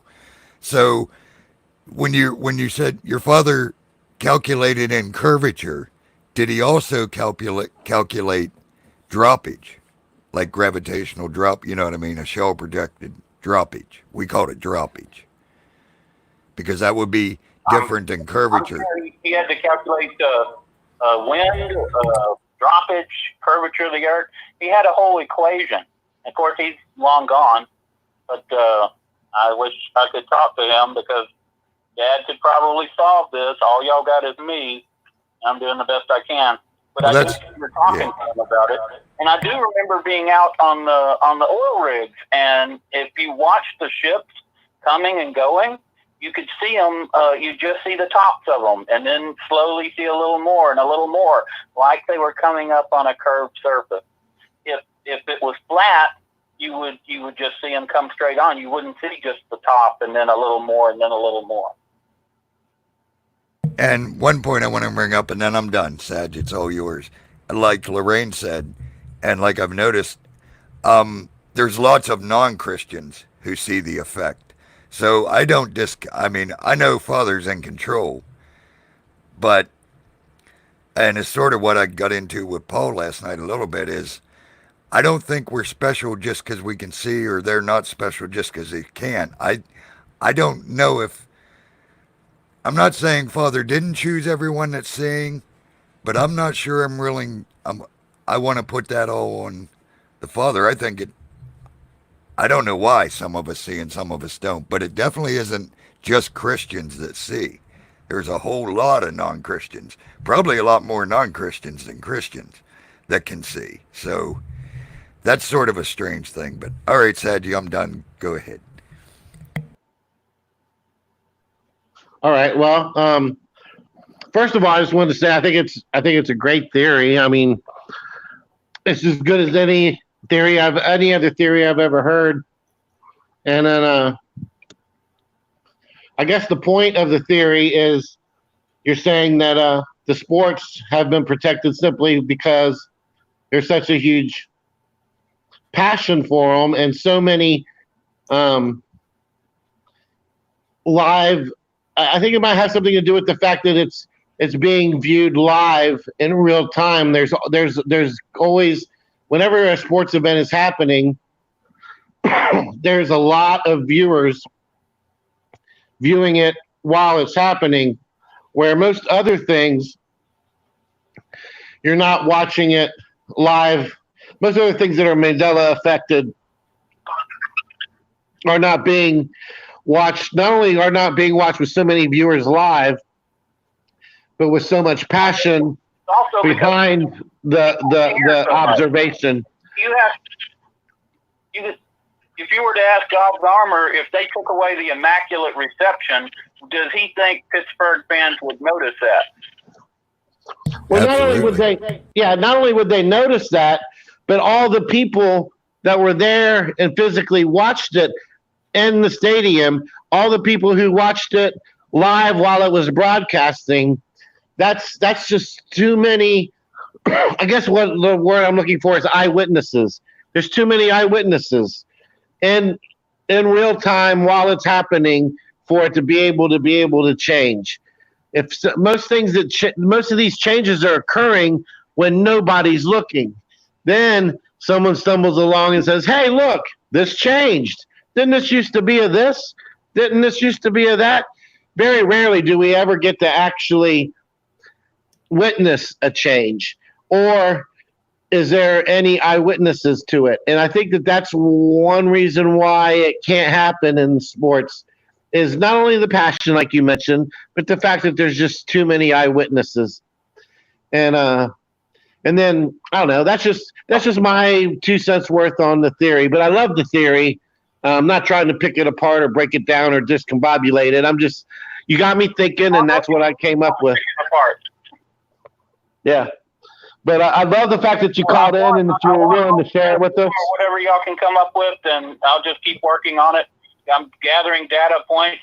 when you talk about Christians and non-Christians, it could be that God's going to take people who we wouldn't consider to be worthy or who haven't accepted Christ. I don't know. Or it could be that at the end, see, God already knows who's going to go to his heaven. So these people might switch over and become Christians, deathbed confessions, or like when you had the three on the cross and one of them chose to be with Christ that day. Well, you know, if you'd been with that guy through his whole life, you wouldn't have thought he was going to go be a Christian. But God very well knew that was one of his. And if it was something that was going to be revealed like this, that guy would have been seeing Mandela, and because he was going to heaven, and God had chosen him, even though he didn't know it until the last hour of his life. Yeah, that's a very valid and biblically sound point for sure. Raven, you got anything to throw in on this while Greg's still on the phone?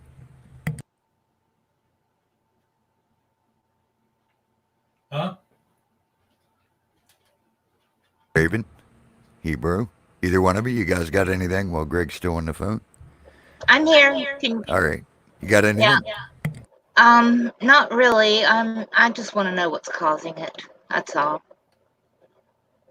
I don't think we'll ever know. What's causing Mandela? Yeah. Yeah, I want to know it too. Right now, all I can do is try to eliminate things. And if we acknowledge that the sports scores haven't changed, then the causes are greatly reduced. We have to look at what's most likely. And the number one most likely to me, I came in thinking it was probably CERN or some scientific thing, or maybe a black hole approaching, but none of that allows for sports scores not changing. So now God has moved up to the top. So God is making changes for some reason to get people's attention, maybe to wake up his people, and maybe he's going to take us before things change. Or I can't explain God's plan, but one of the few entities that would be capable of changing reality. I've got, I saw Hebrews Dragnet DVD. I've got one of those too. It says just the facts, ma'am. And he used to say just the facts. Now that's sitting on my shelf. It changed. How did that happen? I think I shifted to a different dimension where he never said that. It's the only thing that makes sense to me. So what kind of power could cause dimensional shifts? I don't think a quantum computer could do that, but maybe I'm wrong. I'm not a quantum computing expert, but you would have to not only be able to have the power to do that, we're talking, it looks like we've moved to another part of the galaxy. I don't think a quantum computer could do that unless this is a total simulation. And I don't believe as a Christian that this is a simulation. I don't think God did that. I think I think God is doing this for his own obscure reason, and he wants us to see this. He's requiring us to, I feel like he's requiring me to do my best to solve it and get the information out, and that's what I'm going to do. Well, kudos to you. I mean, I really think it's awesome that you're putting this much effort into it, and your points are sound. Your points are logical. You don't sound like you're just grabbing stuff out of a hat, out of a tinfoil hat. So keep on keeping on is what I say. More so than I support like a matrix theory. And when you look at nature and you look at the way things are, just the way nature designs things, I can kind of go with this whole intelligent design, and the intelligent designer is God the Father. Okay, and he's definitely what he's constructed here isn't a matrix in the sense that you got a Neo and a Morpheus and a Trinity and a whole bunch of green ones and zeros falling out of the sky. You just got a way that everything is constructed to work a specific way. And when you go back to this this double slit experiment when you include the observer, the photons act less like a beam and more like a wave, simply because they're being observed. I think that's part of the intelligent design. How does it know that it's being observed? I don't know, but for some reason it behaves differently when it's being observed. And I think that the sports kind of fall into that category of it behaves differently because it is actually being observed, or anything that's actually occurring, while people are watching it. But then, you know what? I just sat here and I thought about that while I was saying it, and I kind of just debunked myself, because now I'm thinking about the Sally Fields Award acceptance speech, where she says, "You really like me. You really, really like me." There was thousands of people watching that. There were people there, and there was people, watching it on TV. Yet now it's something totally different. So there goes that theory out the water, I guess. But I don't all right. Well, my rant's over. Go ahead. It doesn't make any sense that sports is protected, but it is true. And if this is a matrix of such a finely created matrix, then we are nothing more than glitches, because we have observed that it is a matrix, and this matrix should act to remove us, which should be as simple as going boop and we're gone. But that's not happening. The fact that that's not happening means that this is not a matrix, and we're probably being protected from any such action, if it was, by God.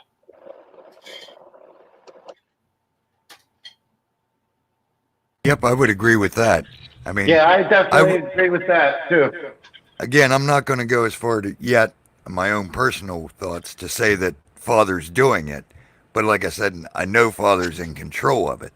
He's, for whatever reasons, whatever the cause is, he's allowed whatever changes are happened. If we believe in God and we follow the Bible, we know he has an enemy. This could be, and some of it looks like it is, the work of God's enemy. And yet God is there for some reason, reducing the effects or doing something. It's almost like a war between good and evil on the smallest molecular level, on the level of quantum physics. It's insane, but it looks like I'm watching a war between good and evil being played out on quantum level. And here's another thought about, they're talking about the nuclear war and this and that. Now, nuclear war, nuclear is a bomb is basically a quantum explosion, protons and neutrons. We're seeing what's most likely God able to affect all that. So God could quite easily keep those missiles from going off. He's in total control, and now he's demonstrating he might be doing this because he's going to prevent a nuclear war. When the nukes strike, maybe he has to do this because he is changing our nuclear weapons into inert pieces of junk metal.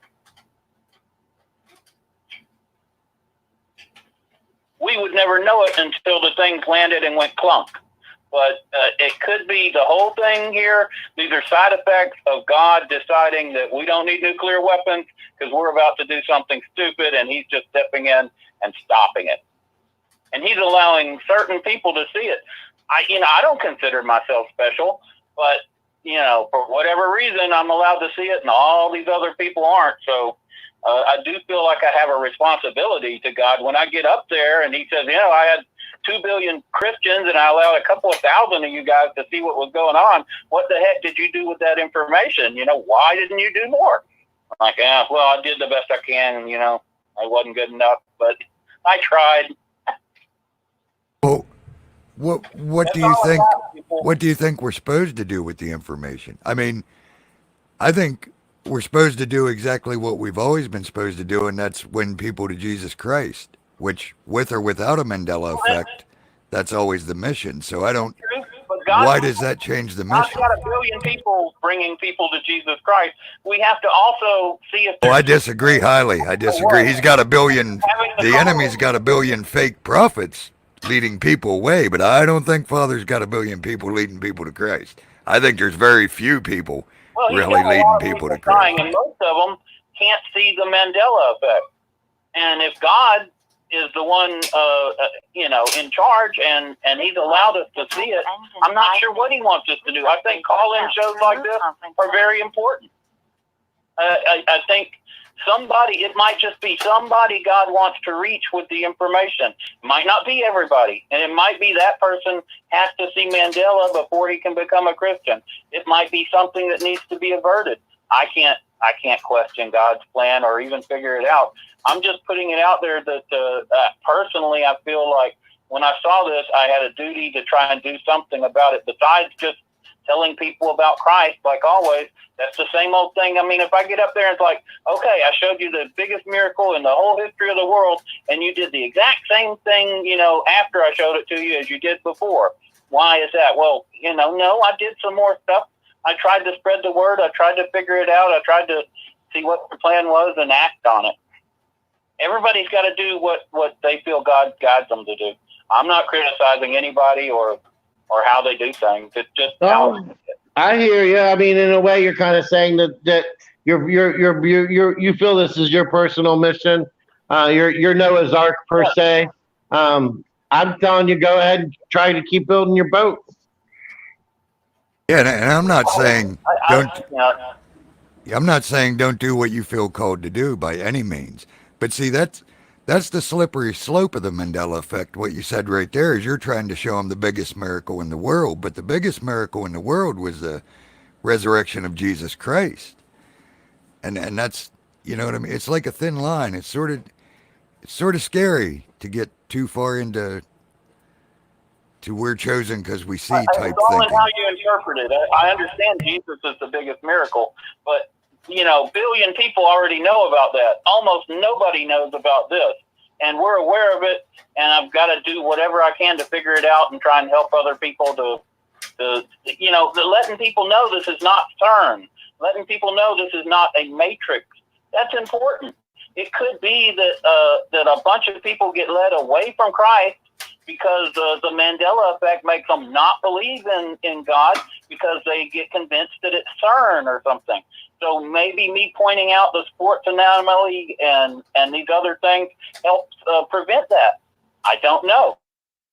Is what I feel called to do. It might be a slippery slope, and I'm probably sliding, straight to who knows where. But all I can do is do what I feel I'm called to do. I told you I didn't finish my report, but I called in because the phone lines were down, and I thought I would drop what I had on you.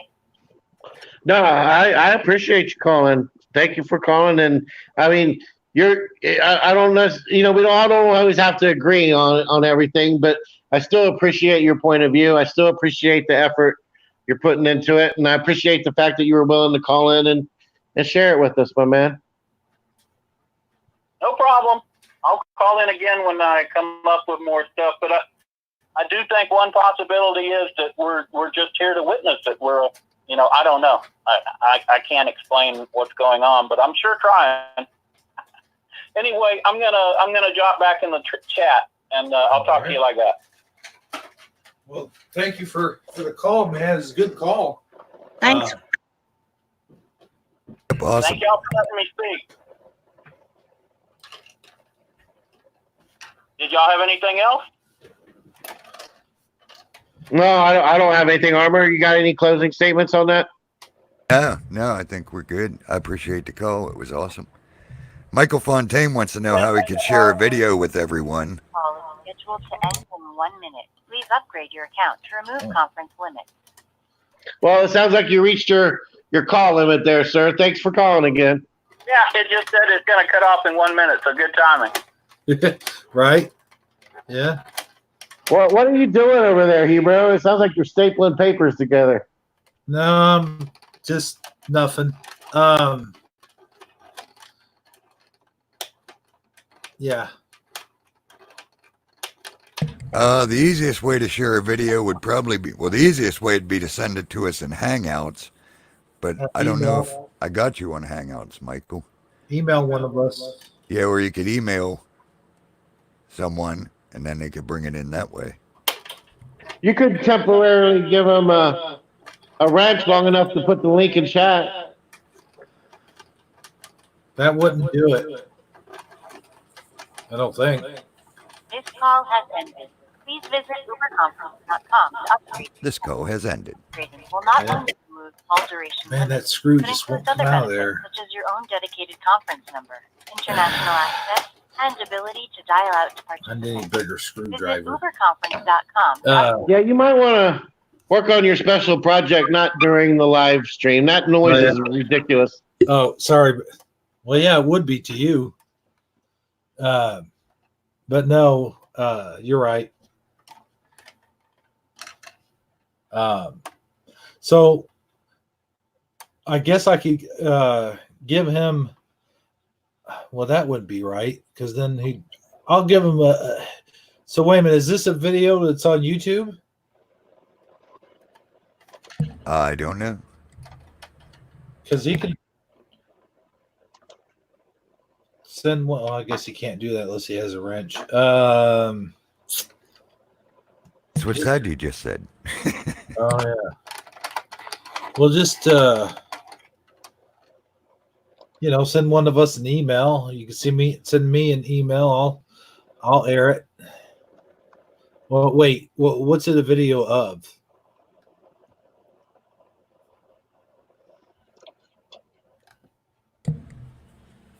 He says, I think something to do with Sesame Street and Jim Henson, because I have a video you can watch now, and it might blow your mind.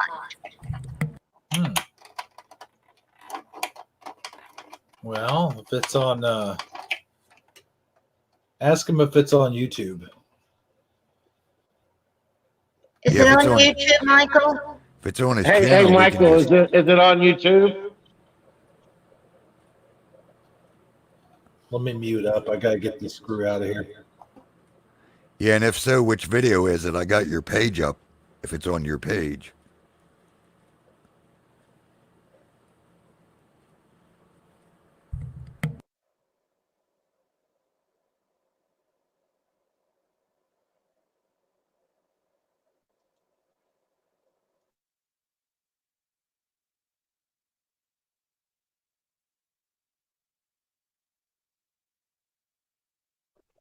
Dead air, dead air, dead air, dead air, dead air, dead air, dead air, dead air, dead air.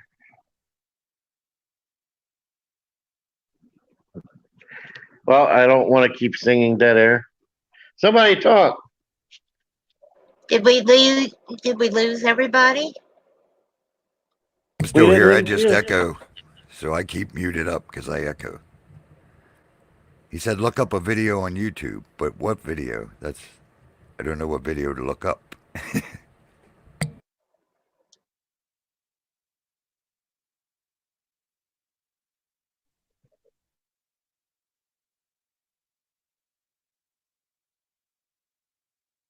Probably got to spray it with oil or something. Well, while he's doing that, can I share some videos? They're short. Sure. Go ahead. Okay, now, guys, this is usually a Taco Tuesday. Whatchamadoodle. This is more material for Taco Tuesday, but since none of us are going to be here on Taco Tuesday, these are 3 videos. They're all lined up. Let me know when you guys can see my screen. What is the title of the video? Well, you could knocking at your back door. All right, I'm ready. That's the official video. Okay, here we go.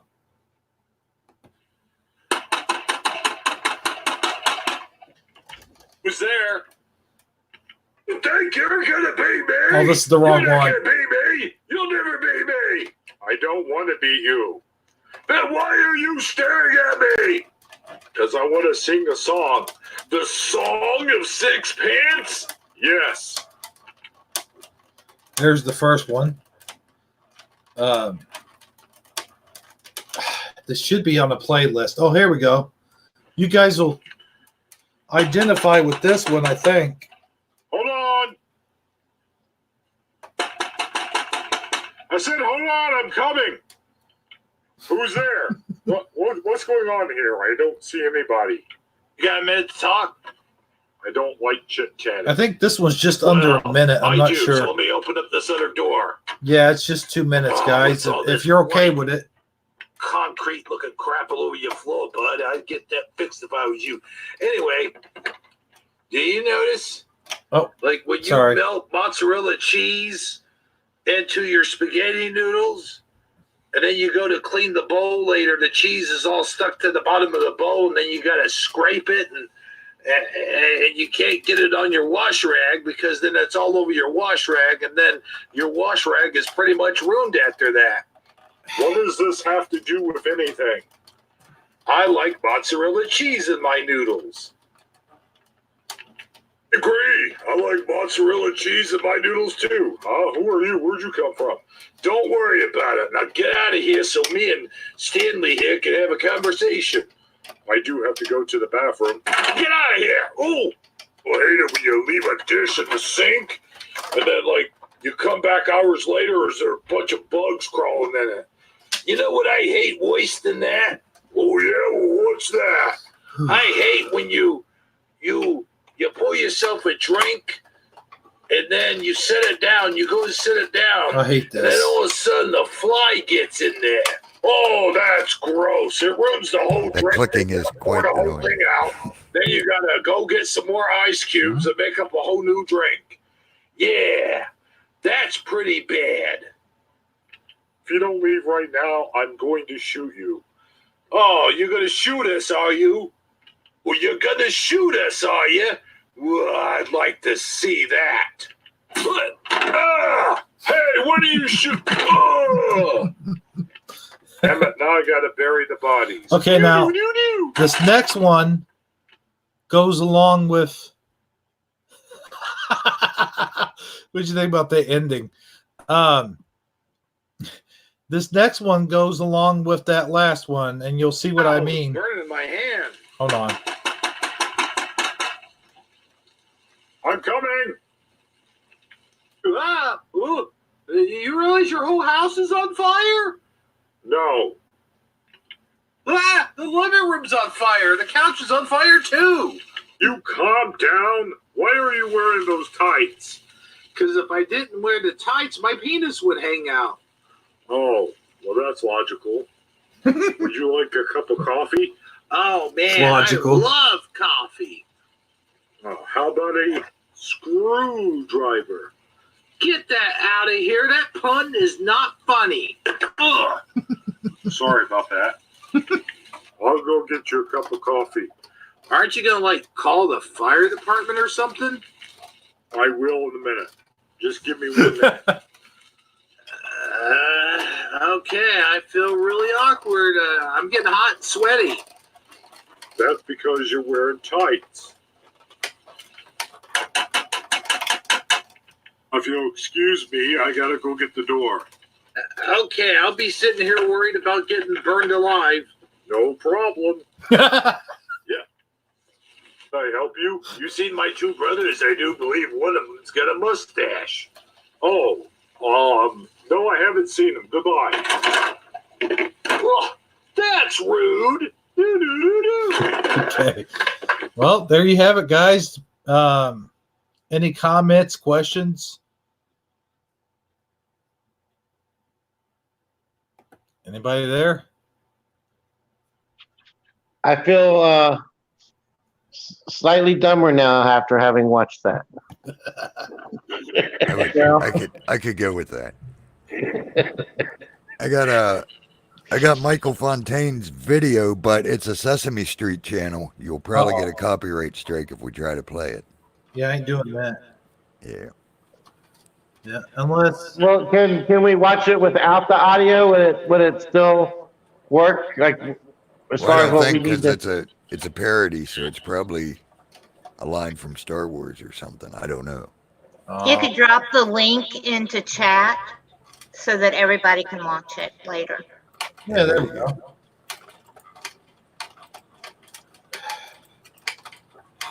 Well, what is going on over there? It sounds like you're remodeling your house or something. I'm remodeling this car. Okay. Well, glad we're doing it live. There's the link to Michael's video. I'm sorry. All right, I'll put it down. That's rude. I know. I'm sorry. But anyway, I thought I'd just show those 3 videos to kill time with, and I thought it was kind of cool. The guy seems to have 2 brothers, and one has a mustache. You know, they seem to have gone missing. Just saying. Dun, dun, dun. Yeah, so it's a mystery, huh? Oh yeah, I got much more I'm going to come up with later, but you and I are going to work on a few for Taco Tuesday as well. All right. Well, I'll be happy to assist any way that I can. Cool, man. I appreciate that. And by the way, you know, we had a great phone call there. I appreciate it, Euler Greg. That was awesome. Good theories. I have some theories of my own. I did a video, and I want everybody to know that I don't believe in what I'm saying in that video. It's just a theory that came to my head one day, and I had to throw it out there and just, you know, plop it on the table, because that's really what theories are. It's a big bowl of chili, and everyone brings a spice. You know, you got to throw your different spice into that bowl, and it may not be the right spice. It may not be a very good spice, but it's a spice that's of your own. And when everybody brings a spice and mixes it really good, then who knows? I mean, there's multiple explanations for why this could be happening, but I would like to say that my biggest idea is that it is the Father allowing it to happen or causing it to happen, and He is sending us messages, and it's not because any one of us is special. I think it's just because we're the ones that are hurting the worst, and we're the ones that need to see these things to become believers, so to speak. And I don't think that it doesn't make us special in any way, I don't think, because like you said, Armor, I know there's a lot of non-Christians who are seeing the Mandela effect as well. So when you talk about it in that aspect, then it does make a lot of sense that it I don't know. But anyway, See, I mean, I agree. It's definitely leading people. Like I said many times, it's got people to open a Bible that probably would have never thought of opening a Bible before, just to see the changes. So that's a positive. But it isn't like, I mean, I was already on my way back to the Father and trying to follow Jesus and all that long before I ever seen a Mandela effect. So it ain't like everyone that's seen it, it was their only hope of coming back to the Father, because it absolutely didn't affect my journey with the Father one way or the other. You know what I mean? right. Yeah. I can agree with that. But I mean, it was my way of coming back to the Father. Mine too. Yeah. Right, and like I said, it's probably brought a lot of people back to the Father, or at least got them thinking spiritual again, which is a good thing. But I'm just saying we can't generalize like that. You said He showed us because it was probably our only hope of getting back to the Father, but I don't fit that category. That's all I'm saying. See what I'm saying? We can't generalize it like that, because we're all so different. I haven't found a real generalization yet. Other than most of us seem to be empathetic, and most of us seem to be searching for the truth, whatever that truth was to us. That's the only across the board things I sort of see so far. But it hasn't led everyone to the Father. It has led a lot of people to the Father. You see what I'm saying? We can't throw that into the generalization thing. Yeah, because a lot of people make the same argument with the flat Earth theory. I mean, there's a lot of people who claim that, you know, thanks to the flat Earth, they're realizing that we're not just a speck of dust floating through space. That this maybe is God's creation, and that we're all, we all, instead of it just being a Big Bang Theory, they're going, they're looking into the whole firmament and the whole Tower of Babylon and the whole. I mean, they're just opening their Bible. People who may have never opened a Bible are now opening Bibles and learning the word that may not have even ever thought of doing that before they heard a flat Earth. Now, I'm not saying the Earth is flat. I'm not saying it's not. I'm just saying that they make that same argument. A lot of people in that realm have it's had that effect on them as well. Yeah, absolutely.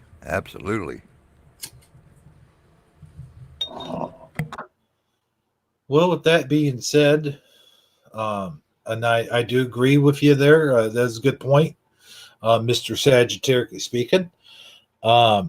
Speaking of Sagittarically speaking, do we have any projects lined up before we get out of here? No, I don't have anything. I mean, the one little thing I was going to bring up, I already brought it up. So, all right, Raven. Sorry, I was muted. Nope, I think I'm fine. All right, cool. Well, that just leaves one person.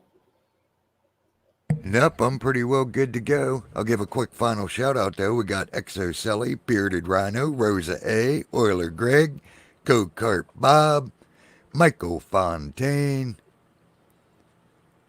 Screw up, make sure I didn't miss anybody.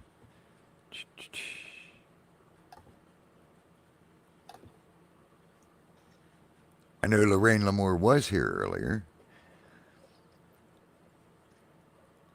I think that's everybody that's here now. So thanks for tuning in, everyone. All right, cool. Well, I'd like to thank everyone for tuning in, and hopefully we'll see you all again on Taco Tuesday. And don't forget, go check out Movie Night. It's Movie Night over at Scarab's channel right now. So with that being said, play me to the desk, Ron, if you can.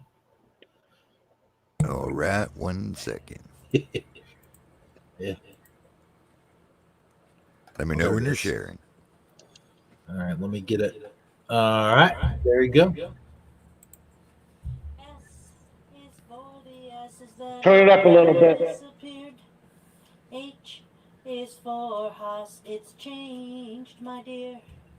I is for incredible, lots of changes to our edibles. F is freaky, cause Mandela effects are all the buzz. And T is for time that's running fast. Y is for your memories, hope they last. If it's not a fun day, won't you join me Shifty Sunday? Shifty Sunday for Emmys. Shifty Sunday, if you please. I got to get a bigger screwdriver. This thing sucks.